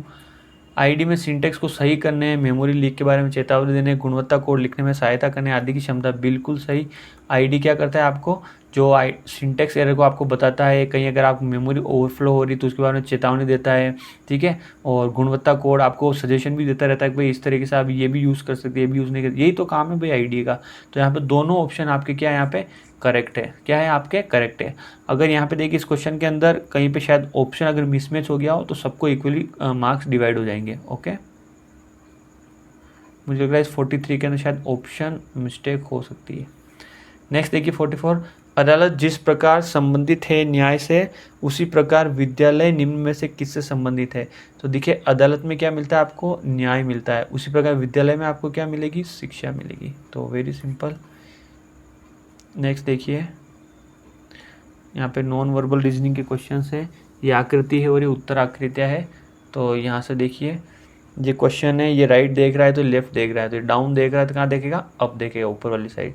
तो इसका आंसर क्या हो जाएगा? डी, इसका करेक्ट आंसर हो जाएगा, ऑप्शन नंबर 4। नेक्स्ट देखिए यहाँ पे, यदि क्रॉस का अर्थ माइनस है, बट आपको वैल्यू पुट करनी है, बस क्रॉस की जगह आपको यहाँ माइनस, और माइनस का अर्थ डिवाइड, तो जहाँ माइनस है वहाँ पे आप डिवाइड रख दें। प्लस का अर्थ क्रॉस है तो प्लस की जगह आप ये मल्टीप्लाई रख लें, और डिवाइड का अर्थ प्लस, तो यहाँ पे प्लस रख दें। और आपको किस रूल से सोल्व करना है? ये बोर्ड मास। कौन सा रूल से? बोर्ड मास से सोल्व करना है। सबसे पहले क्या सोल्व होगा आपका? डिवाइड वाला। तो यहाँ पे लिख लीजिए 16 × 8 रहने दीजिए, यहाँ पे +4 सॉरी 2 को 4 से डिवाइड किया तो यहाँ पे क्या हो जाएगा आपके पास? 2, ठीक है। और यहाँ पे क्या हो जाएगा? × 9। अब क्या सोल्व होगा आपका? मल्टीप्लाई वाला। ओके, तो यहाँ पे अगर आप मल्टीप्लाई वाला यहाँ पे सोल्व करोगे, सॉरी मल्टीप्लाई नहीं, यहाँ पे देखिए सॉरी, यहाँ पे क्या हो जाएगा? 16 - 8 है ना, एक बार मैं वापस कर देता हूँ, शायद मेरा यहाँ देखिए 16 - 8 प्लस 2 को 4 से डिवाइड किया तो कितना बचा? 2, और × 9, तो मल्टीप्लाई होगा तो ये क्या होगा? 18 प्लस -8, और ये क्या हो गया? 16। तो आप कैसे भी कर दीजिए इसको, 16 में से 8 गए तो कितने बचे? 8 + 8, और ये क्या हो गया आपका? 26। इसका आंसर क्या हो गया? 26। नेक्स्ट क्वेश्चन देखिए यहाँ पे रीजनिंग के क्वेश्चन क्या दिया यहाँ पे, रमा महिमा के दाहिने ओर है। अब यहाँ पे देखिए ये क्या क्वेश्चन दिया है, रमा कहाँ है? महिमा के दाहिने ओर। तो ये मान सबसे पहले बिठा देता हूँ महिमा को, इधर देख लीजिए, तो रमा कहाँ आ जाएगी? इसके राइट साइड, ठीक है। जबकि सुषमा कमला के बाई ओर है, तो अभी सुषमा और कमला दोनों नहीं आई, तो इसको हम एक बार के लिए होल्ड कर देते हैं। यदि पुष्पा महिमा के बाई ओर है, यदि पुष्पा महिमा के बाई ओर है, तो यहाँ पे हमारे पास क्या आ गई? पुष्पा। तथा विजय पुष्पा व कमला के बीच में है। विजय किसके बीच में? पुष्पा व कमला के। तो यहाँ पे हो गया आपका कमला, और ये हो गया आपका विजय। ओके, सब उसी ओर फेस कर रखा है, मुंह कर रखा है। तो सबसे दाहिने कौन है? तो अभी एक और कैंडिडेट कौन बचा है हमारे पास? यहाँ पे क्या हो गया आपका? सुषमा। खैर उसको बनाने की जरूरत ही नहीं है क्योंकि सबसे दाहिने पूछा है। अगर ये सबसे बाईने पूछता तो फिर समझ में भी आता, पर इसने दाहिने पूछा है। इसका आंसर क्या हो गया? डी, इसका आंसर हो चुका है। नेक्स्ट क्वेश्चन देखिए क्या दिया है यहाँ पे, 6 व्यक्ति MNOPQR एक वृत्ताकार घेरे में बैठे हैं। कौन से घेरे में? वृत्ताकार। तो 6 व्यक्ति ऐसे बैठे हुए हैं, ये बना लिया भाई 6 व्यक्ति। ON के बाई ओर है, तो ON के बाई ओर है, तो यहाँ पे अगर मैं N बिठा देता हूँ तो O क्या हो जाएगा? इसके बाई ओर। ये सब जने कहाँ देख रहे हैं? सेंटर की ओर, केंद्र की ओर देख रहे हैं। N के लेफ्ट साइड क्या हो गया? O, बाई मतलब लेफ्ट साइड। P R और M के बीच में है, तो इसको भी एक बार होल्ड कर लेते हैं। Q O और R के बीच में है, तो Q कहाँ है? O और R के बीच में। O तो ये रहा और R ये हो जाएगा, तो यहाँ पे क्या जाएगा हमारे पास? Q। ठीक है, तो ये भी कंप्लीट। अब क्या बचा? P R और M के बीच में है, तो R और M अगर यहाँ हो जाता है तो ये क्या हो गया आपके पास? P। ठीक है, तो पूछा क्या है? बताए कि M के बाई ओर से तीसरा कौन है। अब देखिए M कहाँ है? ये रहा। अब बाई ओर कहाँ होगा? इसका लेफ्ट साइड से तीसरा कौन है? 1 2 और 3, तो ये क्या हो गया? Q। तो इसका आंसर क्या हो गया? D इसका करेक्ट आंसर हो चुका है। ओके, तो रीजनिंग के क्वेश्चन तो आप सभी ने कर लिए मेरे ख्याल से। तो नेक्स्ट क्वेश्चन देखिए यहाँ पे, लड़कियों की एक पंक्ति में कमला बाई ओर से 9वीं है और वीना दाई ओर से 16वीं है। यदि वे अपने स्थानों को अदला बदली कर लें तो कमला बाई ओर से 25वीं हो जाती है। पंक्ति में कुल कितनी लड़कियां हैं? तो देखिए ये जो क्वेश्चन है आपका किसका है? अदला बदली करने का। किसका क्वेश्चन है? अदला बदली करने का, सीट एक्सचेंज करने का। तो इस तरह के क्वेश्चन को हम किस तरीके से सोल्व करते हैं? क्या क्या दिया हुआ है यहाँ पे देखिए, कमला और वीना। कमला बाई से 9वीं है, इसके अंदर बाएं दाएं कोई फर्क नहीं पड़ता, वीना दाएं से 16वीं है। यदि वे अपने स्थानों को अदला बदली कर ले तो कमला बाईं ओर से 25वीं हो जाती है। तो कमला की स्थान अब क्या हो गया? 9 से क्या हो गया? 25 हो गया। अब क्या पूछा? पंक्ति में कुल कितनी लड़कियां हैं। तो जब भी इस तरह का केस आता है तो आपको क्या करना है? इन दोनों को ऐड कर दीजिए, क्रॉस वाले को। तो अगर आप ऐड करोगे तो यहाँ पे आपके पास क्या आ जाएगा? 6 और 5 क्या हो गया? 11 का 1 हासिल का 1 2 3 4 41 और -1 कर दीजिए, तो ये क्या हो गया आपका? 40। तो पंक्तियों में कुल कितनी लड़कियां हैं? 40 लड़कियां हैं। ओके, तो ये अदला बदली के क्वेश्चंस है, तो आपने रीजनिंग के अंदर मेरे ख्याल से अच्छे से कर रखे होंगे किस तरह क्वेश्चन को अटेंड करते हैं। सेम इसी प्रकार का एक क्वेश्चन और दिया है मैंने आपके लिए, थोड़ी सिचुएशन उसमें अलग है। लड़कों की एक पंक्ति में संदेश दाईं ओर से 8वां और चंकी बाईं ओर से 12वां है। तो ये रहा संदेश और ये रहा चंकी। ये दाईं ओर से 12वां है और चंकी बाईं ओर से 12वां। ये है आपका संदेश 8वें पे और चंकी है 12वें पे। ठीक है, जब संदेश और चंकी अपनी अपनी स्थिति अब अदल बदल कर ले तो चंकी बाईं ओर से 21 हो जाता है। अब चंकी का स्थान क्या हो गया? बाईं ओर से 21 हो जाता है। अब क्या पूछा? दाईं ओर से संदेश की स्थिति क्या है। तो जब भी ऐसा केस हो तो आपको क्या देखना है कि भाई यहाँ से कितना ऐड हुआ। तो यहाँ पे देखोगे आप 8 और 1 9, कितना हो गया? +9 किया तो यहाँ पहुँच गया। तो इसी प्रकार हमको इसमें भी क्या करना है? +9 ऐड करना है, तो ये क्या हो गया? 17। तो अगर आप इस संदेश की पोजीशन जानना चाहते हो तो वो क्या? 17वीं है। तो इसका आंसर क्या हो गया? 17 इसका करेक्ट आंसर है। तो देखिए ये जो दोनों क्वेश्चन थे आपके अदला बदली के क्वेश्चन है रीजनिंग के अंदर। इसके ऊपर हर एक जो आपको टाइप पढ़ाया जाता है तब अच्छे से पढ़ाया जाता है ना। नेक्स्ट देखिए क्वेश्चंस। अब यहाँ पे देखिए कुछ आपको स्पेसिफिक पैटर्न दिया हुआ है और इसके अकॉर्डिंग आपको इसको सोल्व करना है। तो यहाँ पे अगर देखिए f - g / h × j, तो यहाँ पे आ जाते हैं हम। सबसे पहले इसको लेते हैं, तो f का j से क्या संबंध है अभी निकालते हैं हम। f - g मतलब a - b, a b का पुत्र है मतलब f g का पुत्र है। f किसका पुत्र है? ये हो गया आपका f पुत्र है, मतलब ये क्या है? प्लस किसका पुत्र है? g का। तो यहाँ बना दिया मैंने क्या? g बना दिया। ठीक है, फिर नेक्स्ट देखिए यहाँ पे g / h ये रहा। तो इसका अर्थ है ए बी की पुत्री है, मतलब जी एच की पुत्री है। जी क्या? एच की पुत्री है। तो जी क्या हो गई? लड़की, और ये किसकी पुत्री है? एच की। ये लीजिए बना दिया, ये भी कंप्लीट हो गया। नेक्स्ट देखिए H क्रॉस जे, क्रॉस ये रहा, इसका मतलब ए बी की पत्नी है, इसका मतलब एच जे की पत्नी है। एच किसकी पत्नी है? जे की, मतलब यहाँ पे क्या हो गया आपका? जे, और ये दोनों क्या हो गए? आपके पति पत्नी। अब क्या पूछा गया है? एफ का जे से क्या संबंध है? एफ का जे से क्या संबंध है? ठीक है, तो यहाँ पे खड़े हो जाइए आप, और ये जे इसको क्या बोलेगा? एफ को बताइए भाई, ये इसकी बेटी का लड़का है ना, तो क्या हो गया? ये इसका दोहिता हो गया। क्या हो गया? इसका दोहिता हो गया ना, ये आप क्या बोल सकते हो? नाती हो गया। तो यहाँ पे देखिए ऑप्शन में क्या? पुत्र नहीं, सन इन लॉ नहीं, पिता नहीं, क्या है हमारा ग्रैंडसन। तो इंग्लिश के अंदर इसको क्या बोलते हैं हम, ग्रैंडसन भी बोलते हैं, ठीक है। तो इंग्लिश के अंदर ग्रैंडसन पोते को भी बोलते हैं और दोहिते को भी बोलते हैं, ओके। चलिए नेक्स्ट क्वेश्चन देखिए यहाँ पे क्या दिया हुआ है।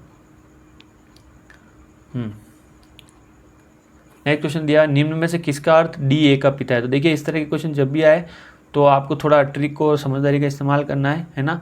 तो डी ए का पिता है, इस चीज़ से मुझे क्या समझ में आ गया, डी क्या है आपका मेल, डी क्या है मेल यानी पुरुष है, ठीक है।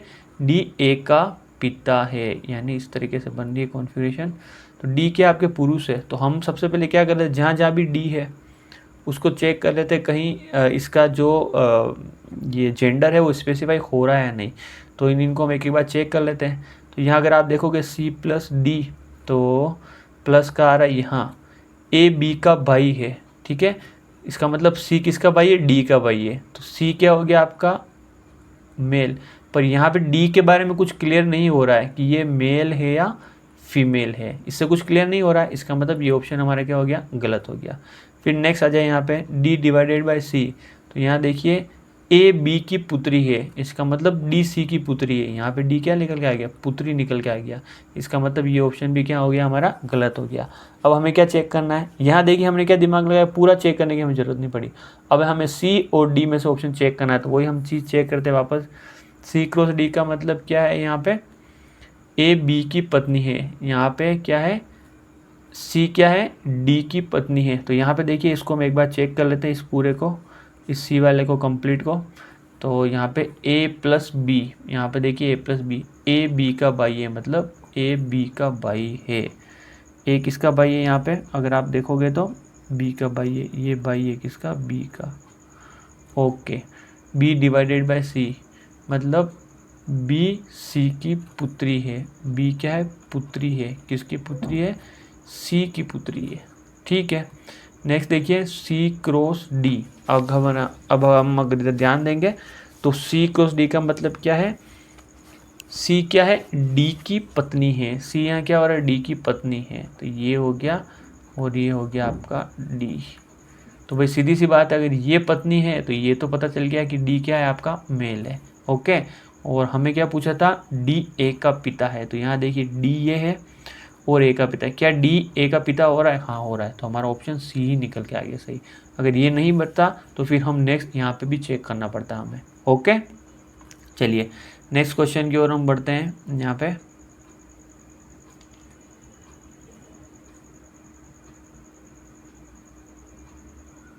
यहाँ पे एक ये क्वेश्चन देखिए, यहाँ पे या इस क्वेश्चन को मैं कंप्लीट करना रह गया या जल्दी जल्दी के अंदर दो क्वेश्चन एक जैसे जुड़ गए, तो इसका आप सभी को क्या मिल जाएगा, बोनस अंक मिल जाएगा। ये इस क्वेश्चन को हम क्या कर देंगे, डिलीट कर देंगे। खैरिएगा ये सेम क्वेश्चन यहाँ पे है, नीचे वाले ऑप्शन में आपको मिल जाएगा, जहाँ पे आपको पूरा दे रखा है ना, यहाँ पे आपको ये पूरा दे रखा है। तो इसको हम सोल्व करने की कोशिश करते हैं। सारे तारे सूरज है, तो यहाँ मैं लिख रहा हूँ सारे तारे क्या है आपके, सूरज। कुछ सूरज ग्रह है, तो यहाँ पे कुछ सूरज को मैं क्या बनाता हूँ, ग्रह बना देता हूँ। सभी ग्रह उपग्रह है, यहाँ पे देखिए सभी ग्रह क्या है आपके, उपग्रह है, ठीक है। ये क्या है आपका उपग्रह, बन गया है तीनों। देखिए नेक्स्ट, कुछ उपग्रह तारे हैं, यहाँ पे देखिए ये स्टेटमेंट कौन सा आपका, पॉजिटिव, ये क्या है पॉजिटिव स्टेटमेंट। तो यहाँ देखिए कुछ उपग्रह तारे हैं, तो आपको क्या दिख रहा है, क्या कुछ उपग्रह आपको तारे दिख रहे, नहीं दिख रहे, तो फर्स्ट वाला क्या हो गया आपका गलत। कोई तारा उपग्रह नहीं है, अब ये स्टेटमेंट कौन सा है आपका, किस तरह का निष्कर्ष है, कोई और नहीं वाला। इसमें हम क्या देखते हैं, क्या तारा और उपग्रह के बीच में कोई संभावना बन रही है।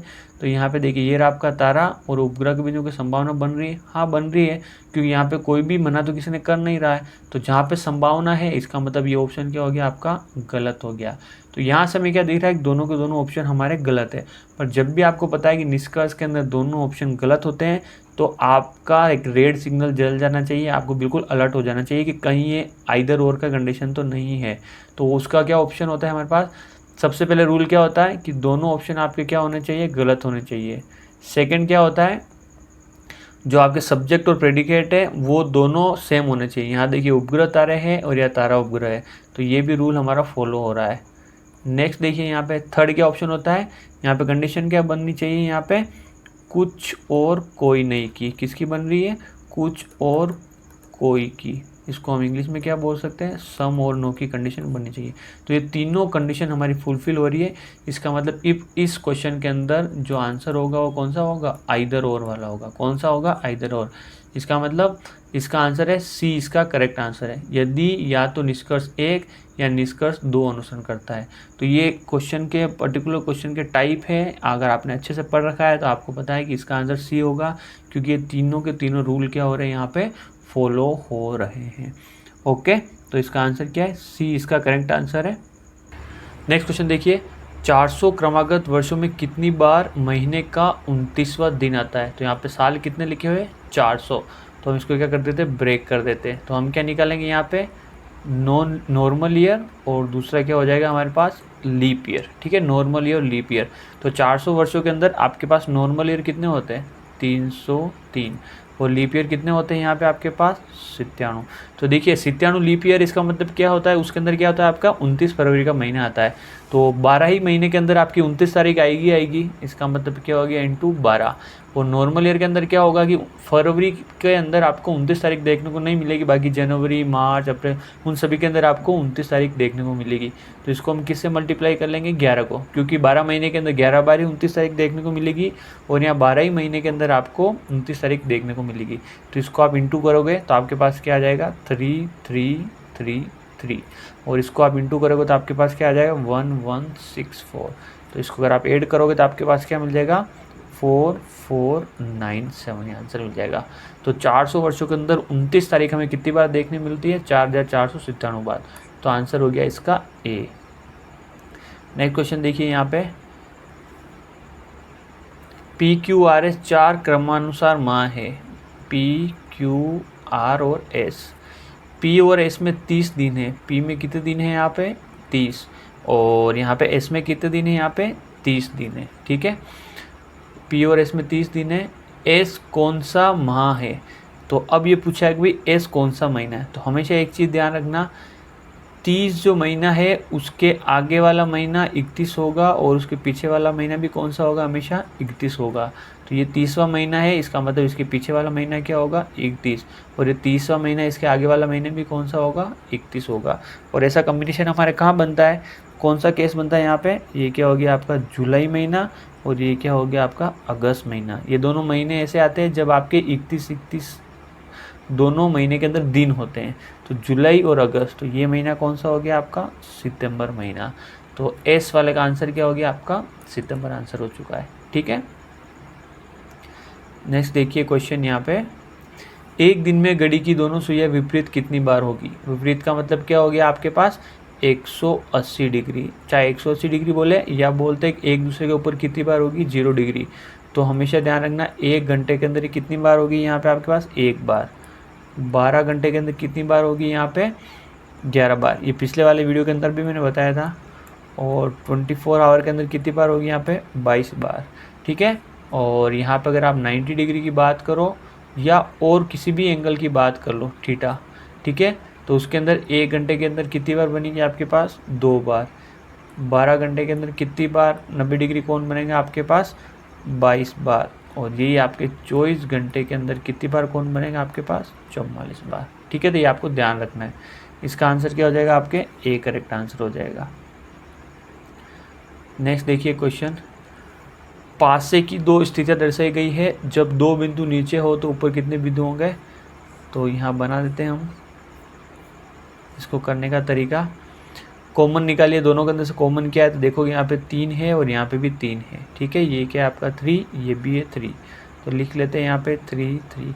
अब क्या चलेंगे हम, क्लॉकवाइज चलेंगे। तो ये क्या हो गया, 3 के बाद 4, और इसके बाद क्या हो गया आपके पास 6। सेम इसके अंदर आ जाइए, 3 के बाद क्या हो गया 5, और 5 के बाद क्या हो गया आपके पास 2।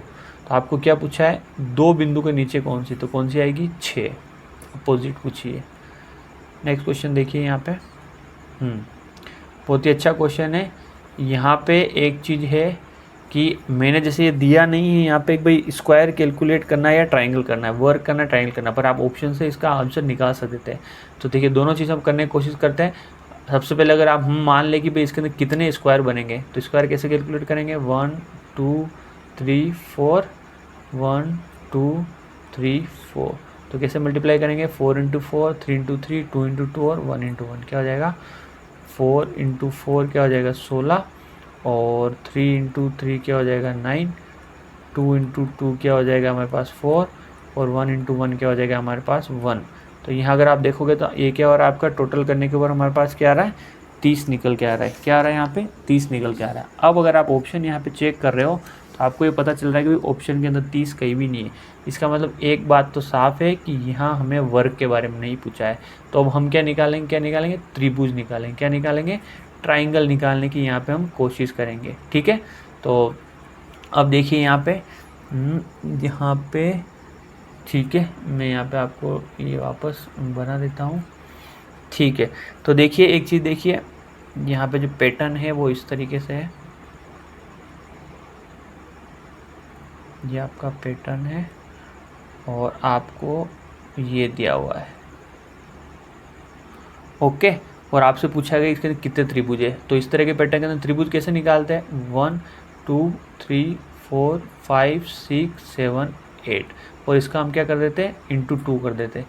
तो 8 इंटू 2 क्या हो गया आपके पास 16। तो ये एक तो हो गया आपके, यहाँ लिख लेता हूँ मैं, 8 इंटू 2 इक्वल टू क्या हो गया 16। देखिए एक तो ये हो गया आपका स्क्वायर बड़ा वाला। फिर यहाँ अगर आप देखोगे एक आपको ये छोटा वाला भी दिखाई देगा यहाँ पे, अगर आप ध्यान से देखोगे तो ये वाला स्क्वायर भी आपको यहाँ पे दिखने वाला है। और ये सेम जो बड़े वाला स्क्वायर है उसी का पैटर्न बन रहा है। तो बड़े वाले के अंदर 16 है तो छोटे वाले के अंदर भी कितने हो गए 16। तो यहाँ पे हो जाएंगे फिर 8 इंटू 2 इक्वल टू 16। ठीक है, अब यहाँ पे हमें क्या दो दो लाइनें दी हुई है वो अलग अलग, उसको मैं बना लेता हूँ। तो यहाँ पे जो लाइनें दी हुई है कुछ इस तरीके से, यहाँ पे इस तरीके से आपको एक ही लाइन दी हुई है। ओके, और आपको क्या दिया है, एक इस तरीके से आपको फर्दर लाइन दी हुई है। ठीक है, ये अभी मैं सही नहीं बन पाई, इस तरीके से दी हुई है। इसको मैं थोड़ी अब रिमूव भी नहीं कर सकता एक्चुअली,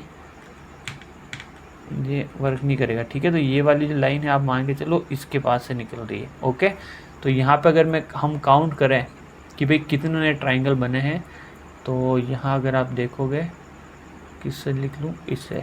तो यहाँ अगर आप देखोगे तो इस सरफेस पे एक ये ट्राइंगल, एक ये ट्राइंगल, एक ये एक ये ट्राइंगल, एक ये ट्राइंगल, एक ये ट्राइंगल, एक ये ट्राइंगल, ये दिख रहा है ना आपको, देखो ये वाला एक ये त्रिभुज और एक ये त्रिभुज।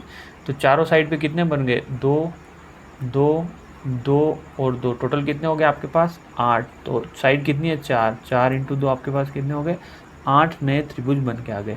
और कौन सा त्रिभुज बना ये बनाने से, तो यहाँ पे ऐसे देख सकते हो, इसके अंदर कर देते हैं हम, और हाँ इसके अंदर आप आ जाओ।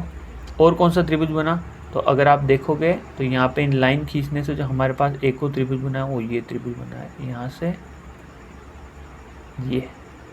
ये त्रिभुज बना, एक ही त्रिभुज बना है और एक ये त्रिभुज बना है। ओके, 2 ये त्रिभुज हो गए। सेम अगर इस लाइन से देखोगे तो यहाँ पे एक ही त्रिभुज दिखेगा, एक ही त्रिभुज होगा। तो चारों साइड से कितने हो जाएंगे 8 और त्रिभुज हो जाएंगे। तो 4 इंटू 2 कितने हो गए 8। इसको आप ऐड करोगे तो आपके पास क्या आएगा 48।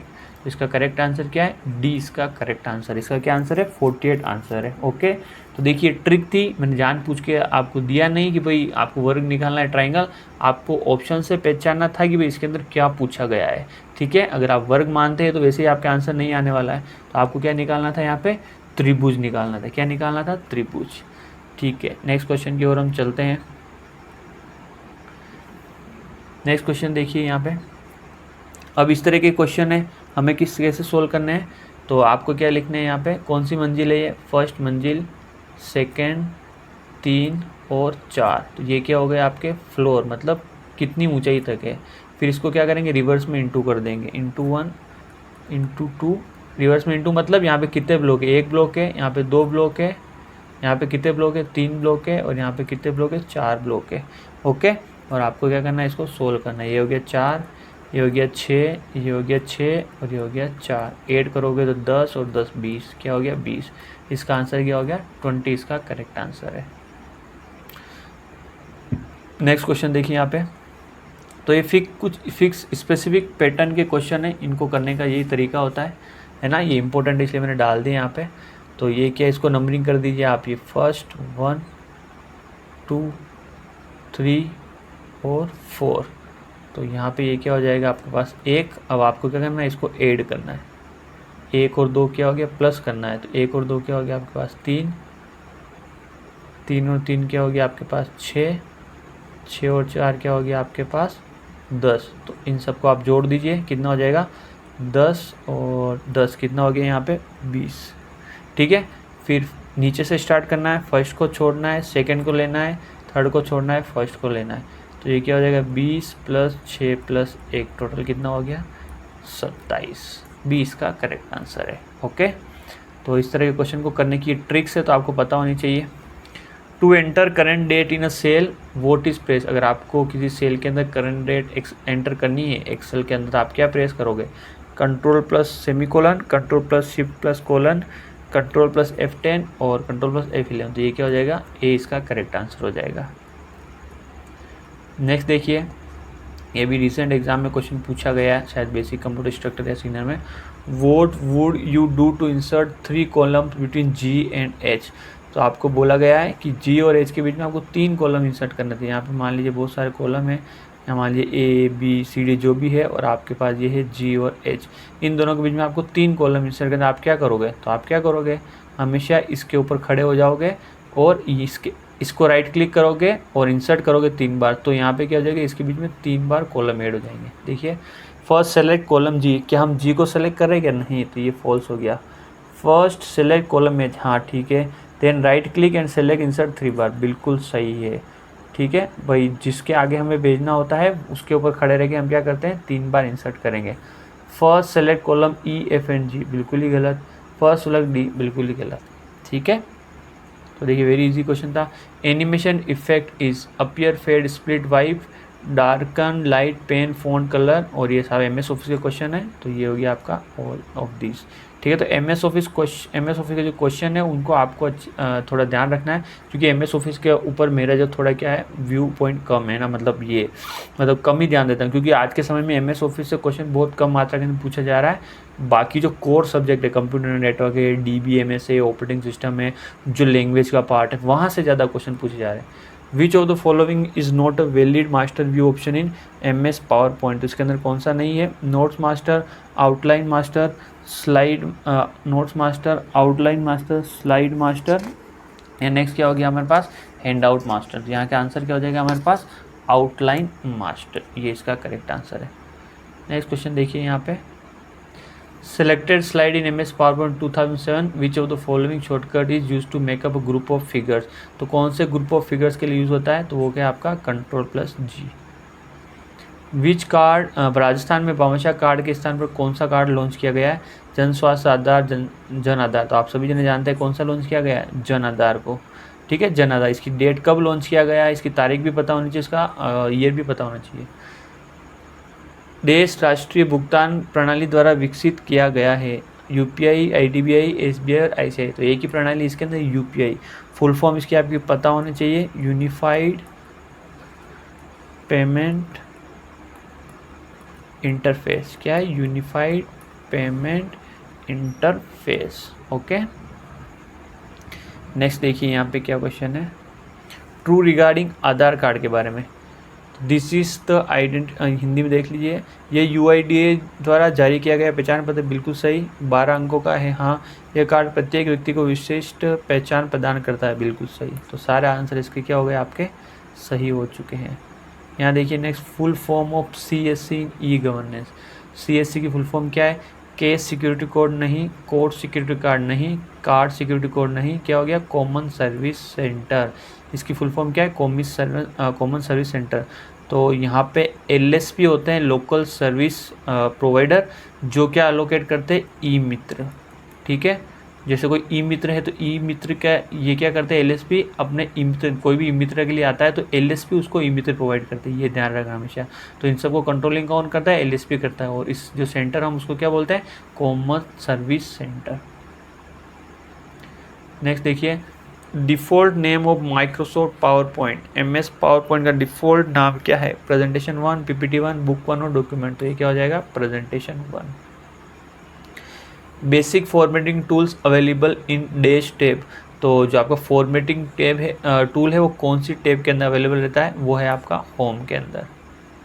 नेक्स्ट देखिए, which of the following statement is not true, आपको पता करना है सही कौन सा नहीं है। Select picture from the insert menu and then add your images from the file to the slide, क्या है बिल्कुल सही है, जी हाँ बिल्कुल सही है। इंसर्ट मेनू से चित्र चुने और फिर फाइल स्लाइड से अपनी छवि छोड़े। पावर पॉइंट स्लाइड में सीधे टेक्स्ट टाइप किया जा सकता है, लेकिन टेक्स्ट बॉक्स में टाइप करना अधिक सुविधाजनक है। क्या पावर पॉइंट स्लाइड में सीधे टेक्स्ट टाइप किया जा सकता है, क्या आप मेरे को बताओ? नहीं, आप पावर पॉइंट आप स्लाइड के अंदर सीधा टेक्स्ट कहाँ टाइप कर पाते हो, आपको टेक्स्ट बॉक्स लेना ही पड़ेगा। तो ये क्या हो गया आपके पास? फॉल्स। आप कार्यफलक को यहाँ देखिए, यू कैन शो और hide task pen from view tool bar, ठीक है, यहाँ से आप हाइड कर सकते हो। आप पावर पॉइंट प्रेजेंटेशन को नॉर्मल स्लाइड शॉर्टर या स्लाइड शो में देख सकते हो, बिल्कुल सही है, तो ये भी आपका ट्रू है। ठीक है, तो हमारा आंसर क्या हो जाएगा? हमें गलत पूछा है तो बी इसका क्या है? गलत आंसर है। Default character set in HTML5 is, HTML5 के अंदर जो डिफ़ॉल्ट कैरेक्टर सेट किया जाता है वो क्या है? UTF-1, 4, 8 और 12, तो ये क्या आपका UTF-8। इसकी फुल फॉर्म क्या है? लिख लीजिए आप, UCS मतलब यूनिकोड ट्रांसफॉर्मेशन फॉर्मेट, क्या है? Unicode transformation format. Okay, next देखिए क्वेश्चन यहाँ पे, what is the correct HTML code for inserting a background image. तो यहाँ पे कुछ स्टूडेंट कह रहे थे कि इनको ये ऑप्शन दिखा ही नहीं है, तो वहाँ पे ये ऑप्शन थे जहाँ पे आपका जो आंसर क्या है, ये करेक्ट आंसर है, body background equal to background dot GIF। ठीक है, तो कुछ को शायद विजिबल था, कुछ को नहीं था, क्या कन्फ्यूज़न आप देख लेना। इसका आंसर क्या है? ये इसका करेक्ट आंसर है 75 का। Choose the correct meaning of SQL statement, select star from RP4। आपको जो टेबल दी हुई है उसमें से इसका मतलब बना था कि स्क्वेयर का क्या मतलब है। तो देखिए बहुत ही सिंपल क्वेश्चन था, प्रीवियस ईयर क्वेश्चन से मैंने इसको उठाया था as it is. Select all columns from the table, select all records from the table, select first 4 attributes from the table. तो ये नहीं है, सारे कॉलम ही नहीं, सारे रिकॉर्ड्स आएंगे। देखिए सारे रिकॉर्ड्स का मतलब क्या हो गया? ये आपकी टेबल है, ठीक है, तो ये कॉलम तो आएंगे ही आएंगे, यहाँ पर रोज भी आएगी, और जब कॉलम और रोज दोनों आती है तो हम क्या बोलते हैं? रिकॉर्ड। यहाँ पे नेक्स्ट देखिए, Microsoft Access is RDBMS network database model, ODBMS और ORDBMS। तो आपका माइक्रोसॉफ्ट एक्सेस है क्या है? रिलेशनल डेटाबेस मॉडल है। जी हाँ, इसके अंदर हम किसका यूज़ करते हैं? टेबल्स का यूज़ करते हैं, नेटवर्क डेटाबेस मॉडल नहीं, ऑब्जेक्ट ओरिएंटेड डेटाबेस मॉडल और ऑब्जेक्ट रिलेशनल डेटाबेस मॉडल नहीं। तो हमारा आंसर क्या हो जाएगा? ये प्योर RDBMS है, ठीक है, माइक्रोसॉफ्ट एक्सेस। और डेटाबेस मैनेजमेंट सिस्टम इज़, तो आपका जो DBMS है, जो सॉफ्टवेयर है, जो डेटाबेस के ऊपर वर्क कर रहा है, जो एप्लीकेशन आपकी वर्क करे, वो क्या है? Hardware system. क्या हार्डवेयर है? तो जहाँ हार्डवेयर देखते हैं पहले से दोनों को काट दो, ये तो हो ही नहीं सकता। Software system use to create, maintain and provide control access to database. Software system use to create, maintain and provide uncontrol access to database. भाई डेटाबेस का जो हमें कंट्रोल ही तो एक्सेस चाहिए, अनकंट्रोल होगा तो मैं यूज़ ही क्यों करूँगा? तो इसका आंसर क्या हो जाएगा? सी इसका करेक्ट आंसर है। ठीक है, यहाँ शायद मैंने हिंदी में देना भूल गया मैं। MS Access database is saved as, MS Access database को सेव किया जाता है किस एक्सटेंशन के अंदर? देखिए .ms है, .dbm, .mdb, .mss। तो इसका आंसर क्या हो जाएगा? .mdm। नेक्स्ट देखिए, which one of the following is not a recovery technique. इनमें से आपकी कौन सी रिकवरी टेक्निक नहीं है? तो deferred update, immediate update, two phase commit और रिकवरी मैनेजमेंट। तो आपको पता होना चाहिए कि डिफर्ड इमीडिएट अपडेट का मतलब क्या होता है। देखिए जब भी आप यहाँ वर्क करते हैं, यहाँ पे मान लीजिए ये कि आपकी रैम है, ओके, और यहाँ पे क्या आपका डेटाबेस है। डेटाबेस का होगा? हार्ड डिस्क में होगा, सीधी सी बात है। ये यहाँ नहीं लिखता हूँ मैं, ठीक है, ये आपका क्या है? डेटाबेस है। तो यहाँ पे मान लीजिए यहाँ पे एक डेटा पड़ा हुआ है जिसकी A की वैल्यू क्या है?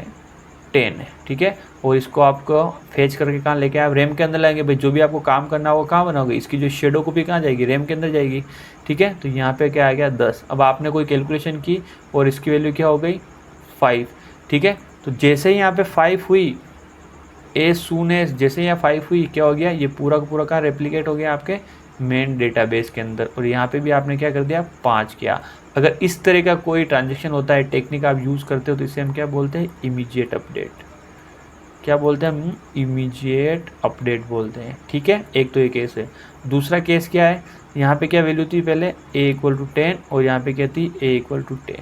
अब क्या हुआ, आपने कोई कैलकुलेशन की और a की वैल्यू आपने क्या कर दी, यहाँ पे 8 कर दी। अब यहाँ पे देखिए, जब तक आप कमिट नहीं करोगे ना, कमिट रोल बैक पता है ना, कमिट मतलब जब तक आप इसको सेव नहीं कर दोगे या फाइनल डन नहीं कर दोगे भाई a की वैल्यू 80 होगी, तब तक ये यहाँ जाके वैल्यू सेव नहीं होगी। आप कमिट कर दोगे, उसके बाद यहाँ से जाके वैल्यू कहाँ सेव होगी, फाइनल डेटाबेस के अंदर। तो अगर जो बाद में वैल्यू सेव होती है कमिट होने के बाद, उससे हम क्या बोलते हैं, डेफर्ड अपडेट। डेफर्ड कर देना, कुछ समय के लिए लेट कर देना। तो ये क्या होती है, आफ्टर कमिट। आफ्टर कमिट होने से पहले ही वैल्यू, कमिट होने के बाद ये डेटाबेस के अंदर चेंज कर देता है। जबकि इमीडिएट अपडेट के अंदर कमिट होने से पहले ही एक बार तो वैल्यू क्या करता है, डेटाबेस के अंदर क्या कर देता है, चेंज कर देता है। बाद में फिर जो डेटाबेस अपनी खुद की क्वेरी जो भी करता है उसके अकॉर्डिंग सेट करता है। ठीक है, recovery management, two phase commit. तो यहाँ पे आपको क्या पूछा है, कौन सा रिकवरी टेक्निक नहीं है, तो ये है, ये है, ये है, ये नहीं है, टू फेज कमिट। तो ये क्या है कि टू फेज कमिट, ये आपके ट्रांजेक्शन कंट्रोल का एक तरीका है, 2PC। ठीक है, तो ये क्या है आपका 2PC, ये क्या आपका ट्रांजेक्शन को कंट्रोल करने के लिए हम इस प्रोटोकॉल का यूज़ करते हैं, 2PC। जिसके अंदर क्या इंश्योर करता है, यहाँ पे ये एसिड प्रॉपर्टीज़ क्या इंश्योर करता है, आपकी एसिड प्रॉपर्टीज़। एसिड प्रॉपर्टी कौन कौन सी है आपकी, एटोमिसिटी, ये भी इम्पोर्टेंट है। फिर क्या हो गई आपकी कंसिस्टेंसी, फिर क्या हो गई आपकी आइसोलेशन, और फिर क्या हो गई आपकी ड्यूरेबिलिटी। ठीक है, तो ये क्या है, ट्रांजेक्शन प्रोटोकॉल है to ensure ACID properties. ACID properties को मेंटेन कर सके उसके लिए हम इसका यूज़ करते हैं। ओके, रिकवरी मैनेजमेंट टेक्निक नहीं है। नेक्स्ट देखिए यहाँ पे, what is mean by booting the system. अब सिस्टम को बूट करने का मतलब क्या है, तो देखिए इसका मतलब क्या है, ये आपकी क्या है, रैम, रैम मतलब मेन मेमोरी, और ये क्या है आपकी सेकेंडरी मेमोरी, जिसको आप हार्ड डिस्क बोल सकते हैं या सेकेंडरी मेमोरी बोल सकते हैं, ऑक्सिलरी मेमोरी बोल सकते हैं। तो जब भी आप क्या करते हो, बूट प्रोसेस करते हो, तो आपका जो ऑपरेटिंग सिस्टम है, ये आपका OS है यहाँ पे, वो कहाँ लोड होता है, आपके रैम के अंदर लोड होता है। कहाँ होता है, रैम मेमोरी के अंदर लोड होता है। और उसके लिए फिक्स स्पेस होती है टॉप ऑफ द मेमोरी, जहाँ पे आपकी फिक्स स्पेस होती है, वहाँ पे आप क्या करते हो, ऑपरेटिंग सिस्टम को यूज़ करते हो यहाँ पे। ओके, तो इस प्रोसेस को हम क्या बोलते हैं, बूटिंग करना, बूटिंग करना। ओके, और हम इसके अंदर करते क्या, एक्चुअली ऑपरेटिंग सिस्टम क्या करते हैं, लोड करते हैं। क्या करते हैं, लोड करते हैं। अब ये जो बूटिंग प्रोसेस है ना, वो किसके द्वारा की जाती है, वो आपकी बूटिंग प्रोसेस किसके द्वारा की जाती है, बायोस के द्वारा। बायोस क्या है, आपका बेसिक इनपुट आउटपुट सिस्टम। ठीक है, और ये क्या है, आपका एक फर्मवेयर है। क्या है आपका, फर्मवेयर। फर्मवेयर का मतलब ऐसे सॉफ्टवेयर जो आपके जो मैन्युफैक्चरिंग टाइम के ऊपर ही आपकी जो डिवाइस है उसके अंदर आपके आएंगे, साथ में आएंगे। और ये जो आपका बायोस होता है ना, वो आपको कहाँ रखा जाता है, आपके रोम मेमोरी के अंदर, रीड ओनली मेमोरी के अंदर। ये ध्यान रखना आप। ठीक है, तो भाई स्टार्ट होने के लिए ऑपरेटिंग सिस्टम को तोड़ के यहाँ लोड करने के लिए किसी न किसी सॉफ्टवेयर की तो ज़रूरत है। तो उसको उठाने के लिए किसकी ज़रूरत है, बायोस की। और बायोस क्या, एक प्री डिफाइंड पहले से सॉफ्टवेयर होता है जिसको हम फर्मवेयर भी बोलते हैं। जो जैसे आप बटन चालू करोगे, बायोस क्या हो जाएगा, इनिशिएट हो जाएगा। और ये क्या करेगा, इसका काम क्या है, हार्ड डिस्क से ऑपरेटिंग सिस्टम को लेगा और कहाँ लोड करेगा, आपके रैम के अंदर लोड करेगा। ओके, तो बूटिंग का क्या मतलब, load the operating system, dismiss the computer, run booting application, physically kicking the computer. तो आंसर क्या हो जाएगा, load the operating system. Next देखिए, booting the computer system is a process which, यहाँ पे देखिए इसको आप अच्छे से और बता रखा है। कंप्यूटर सिस्टम को बूट करने का मतलब क्या है, brings operating system from hard disk to main memory, brings operating system from main memory to hard disk, brings all user गलत। तो इसका आंसर क्या हो जाएगा, ए इसका करेक्ट आंसर होगा। तो 81 82 दोनों आपके बिल्कुल सेम तरह के क्वेश्चन थे। अ कंप्यूटर प्रोग्राम, जो पूरे प्रोग्राम को मशीन भाषा में बदलता है। इंटरप्रेटर क्या करता है, आपका लाइन बाय लाइन कन्वर्ट करता है। Simulator, compiler. इसका आंसर क्या हो जाएगा, आपका कंपाइलर करेक्ट आंसर हो जाएगा। नेक्स्ट देखिए यहाँ पे 84, which of the following are two main components of CPU। CPU के दो मेन कंपोनेंट कौन से हैं, तो देखिए मेन कंपोनेंट कौन से है आपका, एक तो ALU अरिथमेटिक लॉजिक यूनिट, और दूसरा क्या है आपका कंट्रोल यूनिट। ओके, तो इन दोनों का कॉम्बिनेशन दे रखा है। उसके साथ आपके पास ये क्या हो जाएगा, रजिस्टर भी आपका मेन कंपोनेंट है, पर ध्यान रखना जिसके ALU तो मस्ट है, तो यहाँ पे देखिए ALU नहीं है तो ये नहीं हो सकता, इसमें भी नहीं हो सकता। अब इन दोनों के अंदर से हमें करना है, तो ALU है, बस तो नहीं हो तो भी चलेगी, पर एक बार हमारे कंट्रोल यूनिट होनी जरूरी है। तो बस और CUs के हाई प्रायोरिटी कौन सी है आपकी? Control unit. आंसर क्या हो जाएगा आपका? Control unit. वरना ये तीनों मिलके आपका क्या बनाता है? CPU बनाता है, जो बाहर क्या करती है आपकी? रैम के साथ इंटरेक्शन करता है। यहाँ पे रैम के साथ इंटरेक्शन करता है, बीच में यहाँ पे फिर आपका कैश भी आता है, यहाँ पे आपके इनपुट डिवाइस, यहाँ पे आउटपुट डिवाइस। ओके, नेक्स्ट देखिए यहाँ पे, पहली बार ऑनलाइन चैट प्रणाली कौन से सिस्टम पर बनाई गई? यूनिक्स, प्लेटो, ओपन सोर्स और विंडोज। इसका आंसर क्या है आपका? प्लेटो। ये सब याद करने वाली चीज़ें हैं आपके। सिम की फुल फॉर्म क्या है? Subscribe interchange module, subscribe identity module, subscriber identity module. देखिए दोनों बिल्कुल सेम है, यहाँ पे सब्सक्राइब है और यहाँ पे सब्सक्राइबर है, तो आंसर क्या हो जाएगा आपका? सी करेक्ट आंसर है। वैक्यूम ट्यूब का आविष्कार किसने किया? John Ambrose Fleming, William Shockland, John Bardeen, John Napier और नन। तो वैक्यूम ट्यूब का आविष्कार किसने किया? जॉन एम्ब्रोस फ्लेमिंग ने।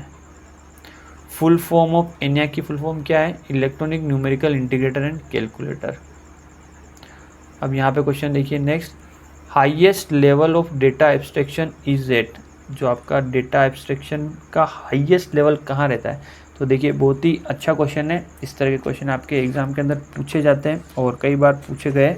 तो यहाँ पे आप लिख लीजिए हाईएस्ट लेवल को आपका जो डेटा एब्स्ट्रैक्शन है, ये आपका सबसे पहले है आपका व्यू लेवल, फिर है आपका लॉजिकल लेवल और फिर है आपका फिजिकल लेवल। अब देखिए अभी व्यू लेवल का मतलब क्या है? आप यहाँ पे और आपकी इसकी एप्लीकेशन को देख सकते हैं, ठीक है। आप क्या कर सकते हैं? सिर्फ इसकी एप्लीकेशन को देख सकते हैं। आपको कोई पता नहीं कि अंदर कितनी टेबल्स है, उन टेबल्स के बीच में क्या रिलेशनशिप का यूज़ किया गया, आपको कुछ भी पता नहीं। और फिजिकल लेवल का मतलब कौन सा डेटाबेस यूज़ किया गया है, उसके अंदर क्या टेक्निक यूज़ की, बी ट्री का यूज़ किया गया है, B+ ट्री का यूज़ किया गया है, इंडेक्सिंग का यूज़ किया गया है या नहीं, आपको कुछ भी पता नहीं है। ओके, तो हाईएस्ट लेवल ऑफ एब्स्ट्रैक्शन का होता है आपका व्यू लेवल के ऊपर होता है। यहाँ पे और किस तरह के क्वेश्चन बनते हैं, यहाँ पे ध्यान रखना। लॉजिकल लेवल आपको क्या बताता है? आपको लॉजिकल लेवल आपको क्या बताता है? Vote data is store. ये इंपॉर्टेंट चीज़ है, वोट डेटा। यहाँ पे देखिए लॉजिकल लेवल आपको क्या बताएगा? वोट डेटा इज स्टोर, क्या डेटा स्टोर करना चाहिए। और फिजिकल लेवल क्या बताता है आपको? How data is stored. ये भी एग्जाम के अंदर क्वेश्चन आया है, ध्यान रखना। हाउ डेटा इज स्टोर्ड पूछा गया, हाउ डेटा इज स्टोर्ड किसके अंदर होता है? Physical, logical level, view level. तो आंसर क्या जाएगा आपका? Physical level. ओके, नेक्स्ट देखिए यहाँ पे, user which has very less knowledge of database. ऐसे उपभोक्ता जिसको डेटाबेस का बहुत कम है, ऑब्वियसली बात है कम ज्ञान है, इसका मतलब वो नया नया होगा। और जो भी नया होता है उसे हम क्या बोलते हैं? नेटिव यूज़र बोलते हैं। नेटिव यूज़र क्या बोलते हैं? नेटिव यूज़र बोलते हैं, ठीक है। सोफिस्टिकेटेड यूज़र कौन होंगे यहाँ पे? इसका एग्जाम्पल अगर मैं बोल दूँ तो सिस्टम एनालिस्ट। ऐसे यूज़र जो वेल ट्रेंड होते हैं और उनको कुछ एप्लीकेशंस की ज़रूरत नहीं है किसी रिपोर्ट को आउटपुट निकालने के लिए। क्या करते हैं? सीधा क्या करते हैं? क्वेरी फायर करते हैं। क्या फायर करते हैं? क्वेरी फायर करते हैं। एप्लीकेशन यूज़र क्या होंगे? जो एप्लीकेशन के ऊपर वर्क करेंगे, जो भी आपकी एप्लीकेशंस बनाई हुई है उसके ऊपर वर्क करके जो भी आउटपुट चाहिए आपको वो आपको निकाल के देंगे, ठीक है। नेक्स्ट देखिए क्या क्वेश्चन है, अ table can have dash foreign की। अच्छा क्वेश्चन है, बहुत ही बढ़िया। ज़्यादातर स्टूडेंट ने शायद इसको गलत किया है।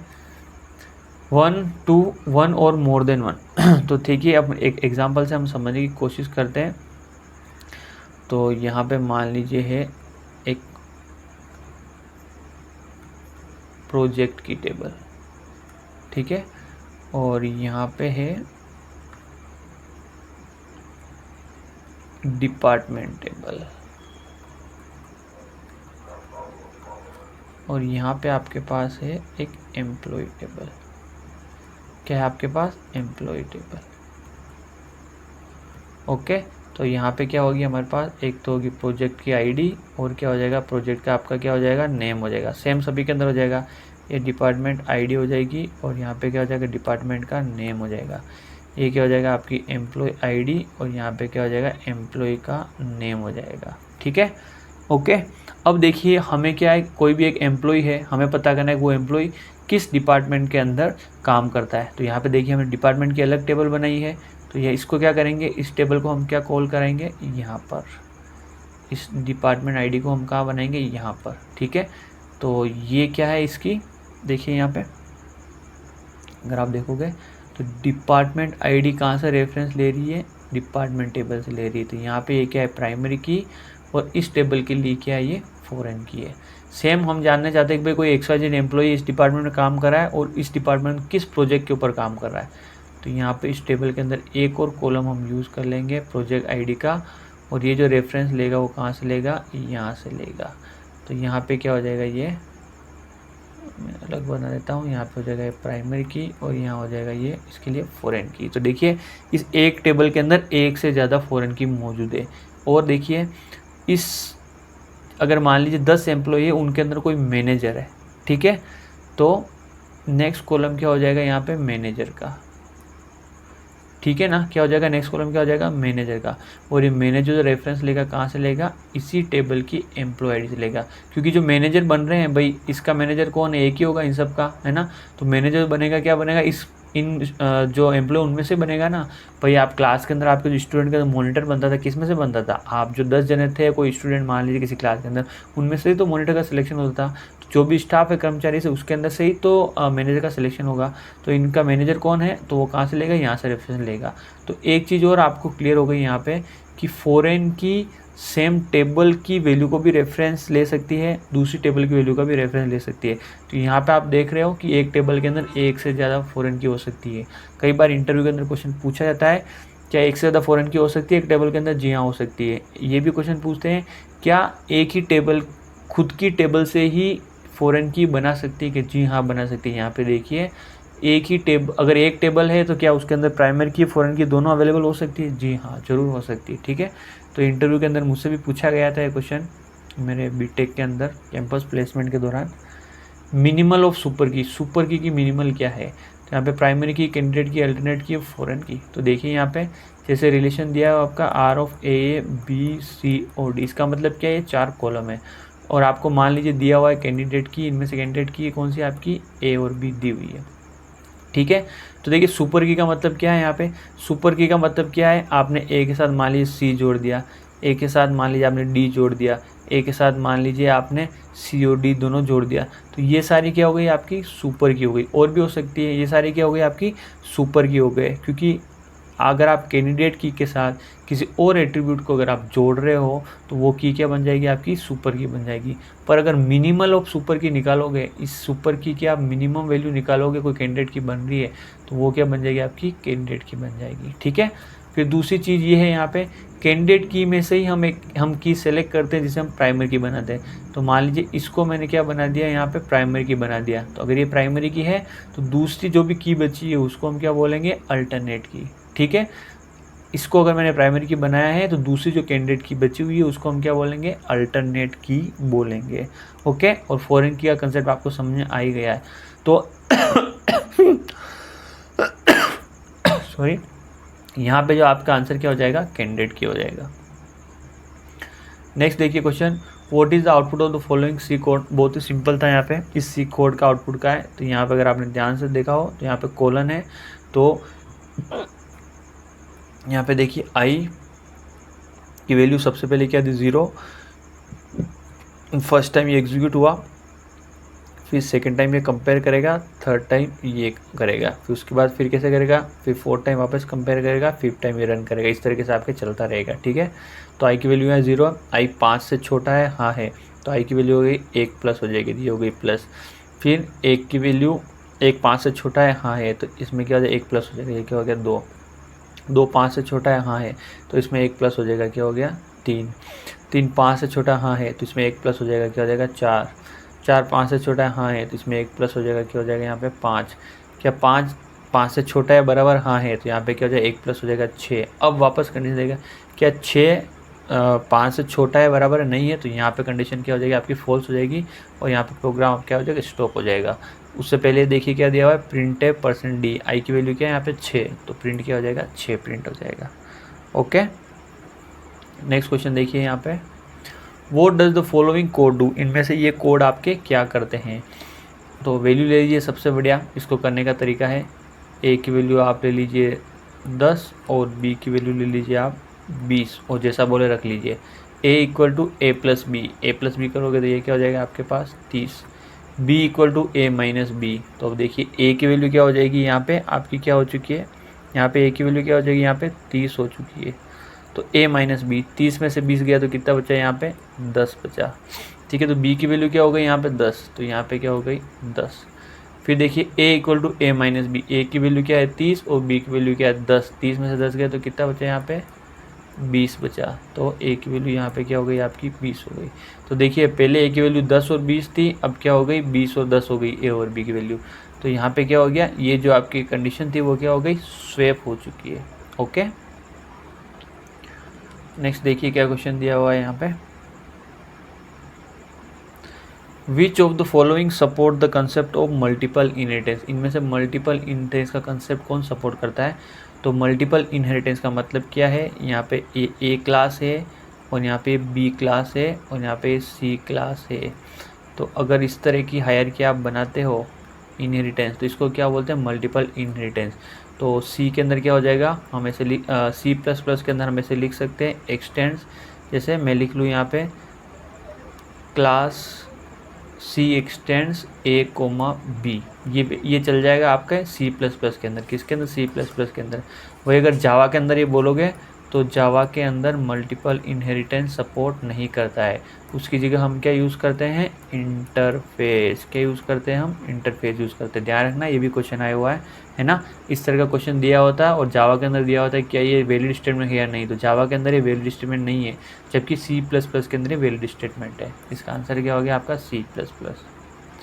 फिर नेक्स्ट देखिए, इन्वेंटर ऑफ सी लैंग्वेज एल्बार्क, सी कैनन, जेम्स एंड हर और डेनिस रिची। आंसर क्या हो जाएगा आपका Dennis Ritchie. The following two C language statements are equivalent to n equal to, तो दिस स्टेटमेंट आर, तो इसको बनाने की कोशिश कीजिए।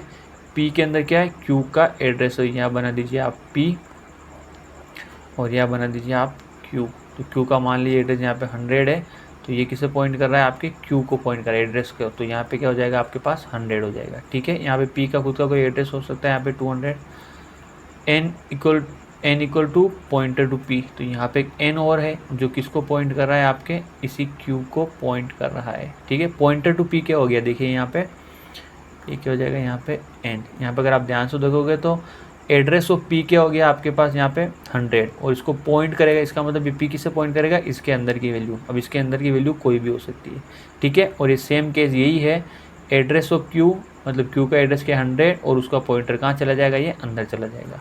अब ये पूछ रहा है कि इनमें से कौन सा इक्विवेलेंट है, एन इक्वल टू पी, क्या एन पी के इक्विवेलेंट है। यहाँ पे अगर आप देखोगे एन के अंदर क्या रखी जा रही है आपकी वैल्यू रखी जा रही है। भाई एन के अंदर क्या है ये वैल्यू है, पर पी क्या होल्ड कर रहा है एड्रेस होल्ड कर रहा है।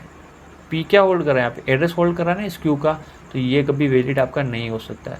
P equal to Q, P के अंदर क्या रख रहे हो आप फिर से वो देख लो एड्रेस, और क्यू के अंदर क्या है यहाँ पे वैल्यू, तो ये कभी बराबर नहीं हो सकता, ये भी गलत है। नेक्स्ट देखिए N equal to P star Q, P क्या है आपका एड्रेस और क्यू क्या है वैल्यू, इनटू हो नहीं सकता, ये भी गलत है। N equal to Q, N क्या होल्ड कर रहा है यहाँ पे देखिए, एन के अंदर क्या है यहाँ पे आप देखिए वैल्यू, और क्यू के अंदर भी क्या है आपके पास वैल्यू, तो बिल्कुल आंसर क्या हो जाएगा आपका लास्ट वाला करेक्ट आंसर हो जाएगा। नेक्स्ट देखिए यहाँ पे ओके, अब हमारे पास डीआई के क्वेश्चंस आ चुके हैं, तो ये भी बहुत सिंपल क्वेश्चन दिया था मैंने। ओके, तो फर्स्ट क्वेश्चन क्या देखिए, what is the ratio of percentage production of the rose perfume.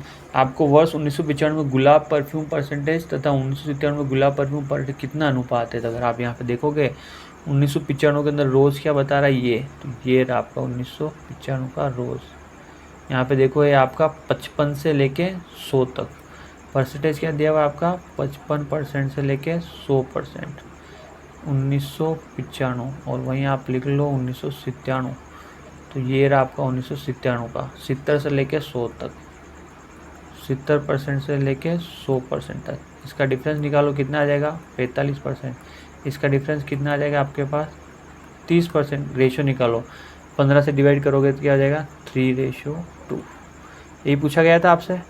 तो आंसर क्या हो जाएगा आपका, ये करेक्ट आंसर हो जाएगा सेकेंड वाला। ओके, तो इसका आंसर क्या हो जाएगा आपके पास 3:2, इसका क्या हो जाएगा आपके करेक्ट आंसर हो जाएगा। ठीक है ना। चलिए नेक्स्ट क्वेश्चन देखिए यहाँ पे क्या दिया हुआ है इसी के अंदर, सेम ग्राफ है। अब आपको पूछा गया है वर्ष 1995 चंदन परफ्यूम का प्रतिशत, वर्ष 1997 में चंदन परफ्यूम प्रतिशत के बीच का अनुपात कितना है। तो यहाँ पे सैंडल के बारे में पूछा गया है, तो वापस देखिए 1995 और 1997, ठीक है। तो अनुपात कितना है पूछा है, तो ये रहा सैंडल, ये रहा आपके पास 35 से लेके 55 तक, 35 से लेके 55 तक, ठीक है ना। इसका मतलब कितना हो गया, ये आपका 20% है ना।